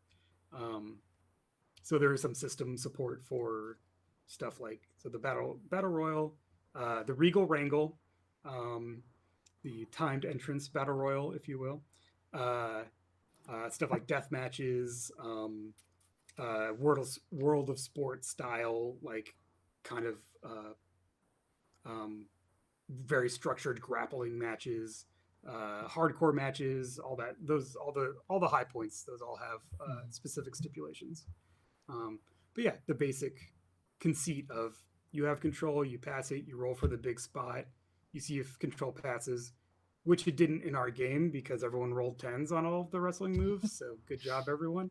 But like 7 to 9, you turn over narration on 7 to 9s, right? Or you have the option to. So there's a little more back and forth. And also, if we're playing with more people, or if we have more people in a match, the matches will be longer. You know, we got a very like tasting menu, I think, of like kind of how the match works in this in our game. Cool, love it. Well, I would love to hear this, which we don't normally do. Nathan, tell people one more time, where's the best place to check out Worldwide Wrestling right now? So everything is at my website, ndpdesign.com. ndpdesign.com/pre-order is where you'll find the pre-order for the game. There's also a game page at /www.rpg. The pre-order is going until I have the books, which I should buy before the end of the month, and then it will turn into a regular order, which will, be a couple dollars more for the cover price, and will take a little longer because I have to fulfill Kickstarter rewards, then pre-orders, then orders.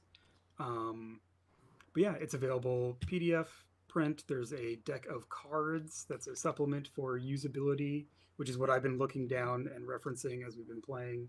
Oh, I was 100% wishing I had that deck of cards already. That's so cool. Yeah, it's a good play aid. Yeah, so all the moves are broken up onto individual cards. Yeah. You can do your dramatic, can't see it because of the glare on my camera, I think, but dramatic heel babyface turn just by flipping your card, etc. So that's there's also printable reference sheets with all the information, but the cards were really developed as I was running it at conventions as like a play aid for myself, and then I'm like, this actually is really helpful. So that was part of the Kickstarter, was making those possible. And that's actually the thing I was going to add. There's enough that is like, the game itself is incredibly well designed. It's incredibly easy to explain. It does a lot of the great things PbtA does, and does a lot of themes. There's also a couple, as you're approaching it, a couple different moving parts that I know for me took a little bit to do. So I'd love to hear from our other three players as they tell us also where to find them on Twitter or social media as we kind of close out. What's one piece of advice you would give people having played the game now, their first time out? We're going to start, because I think it'll be easiest for them to pull up, with Jeff. Jeff, tell people where they can find you on the socials, and what's one piece of advice you would give a player checking this game out for the first time? So you can find me on Twitter at Party of One Pod. You can find all of my work at jeffstormer.com. The one piece of advice that I would give is Nathan kind of hit at it, but like especially for a one-shot game, which is kind of all of the Worldwide Wrestling games I've played. And this is a very wrestling piece of advice, but I will quote one of my favorite wrestlers, a man named Nick Gage, when once asked about the concept of less is more, who said, mother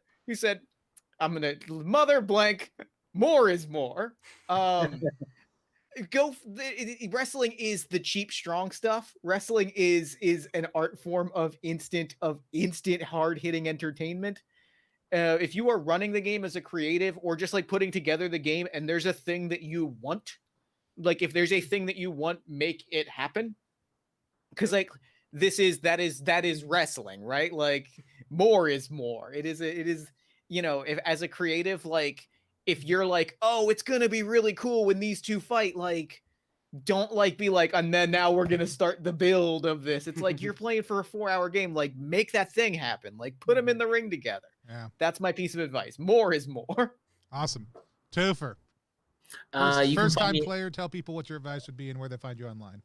Yeah, you can find me at Topher on Twitter and Instagram, and at Mouth Stuff Improv on Instagram. And first piece of advice is I would say if you are somebody who's newer to wrestling, or a non-wrestling fan that is playing this game for the first time, go similar to More is More. Go watch Vince McMahon versus Shane McMahon at WrestleMania 17, because that will give you like any idea of like, oh, I can't do this move at this time, or I can't do this here. I don't know what I can do. That match will show you that wrestling is just a stupid soap opera. And it's so fun and goofy, and you can be as weird as you want. You want a woman in a coma to stand up from her chair and kick her cheating husband in the balls? You can do that.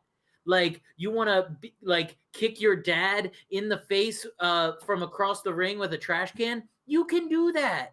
Just have fun. Like, whatever your mind can come up with, throw it out there.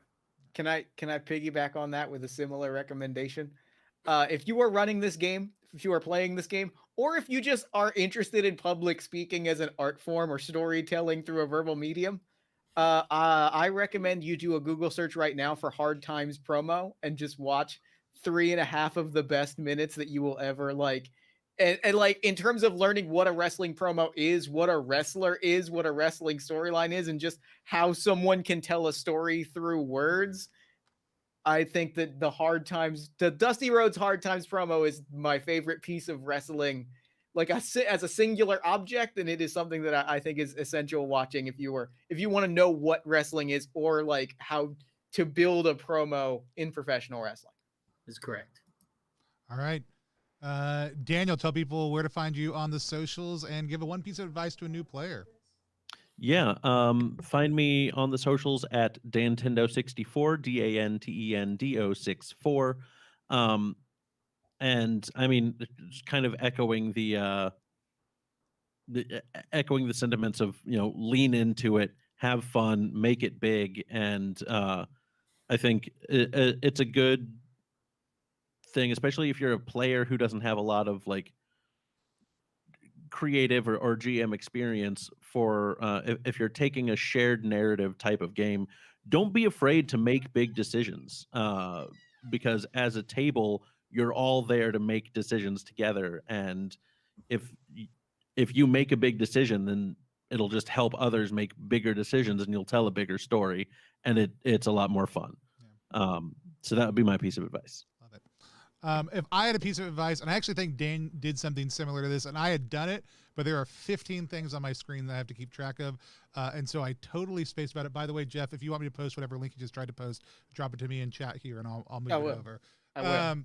And that is just write down a list of dumb thematic things you can say your character is doing, and then say you're doing those things. Like, it doesn't matter if you know what you're actually, what it means. Like, I mean, like, it's a grab, it's a kick, it's a flip, it's a, like, say what it is, but you don't actually have to know anything about any of the moves. You just have to say, like, I'm gonna do this, and then that's what you're doing. Like, that's all that matters. You figure it out as you go. Just write down a thematic list of things you could be doing, and then do those things. And I wrote those things down, both behaviors and moves, in advance, and then promptly forgot that I had it. And so totally my first match, I was like, and we figured it out anyways. It's all good. mean, you all watched me just totally blank on trying to come up with something alliterative for something. So it happens. Like, all right, we're gonna all look really weird real quick as I draft this link. Jeff, what link am I dropping in the chat right now? This is the Dusty Rhodes Hard Times promo. It is one of the all-time great pieces of wrestling entertainment, and I think it is just something that I think everyone should watch at least once. There we go.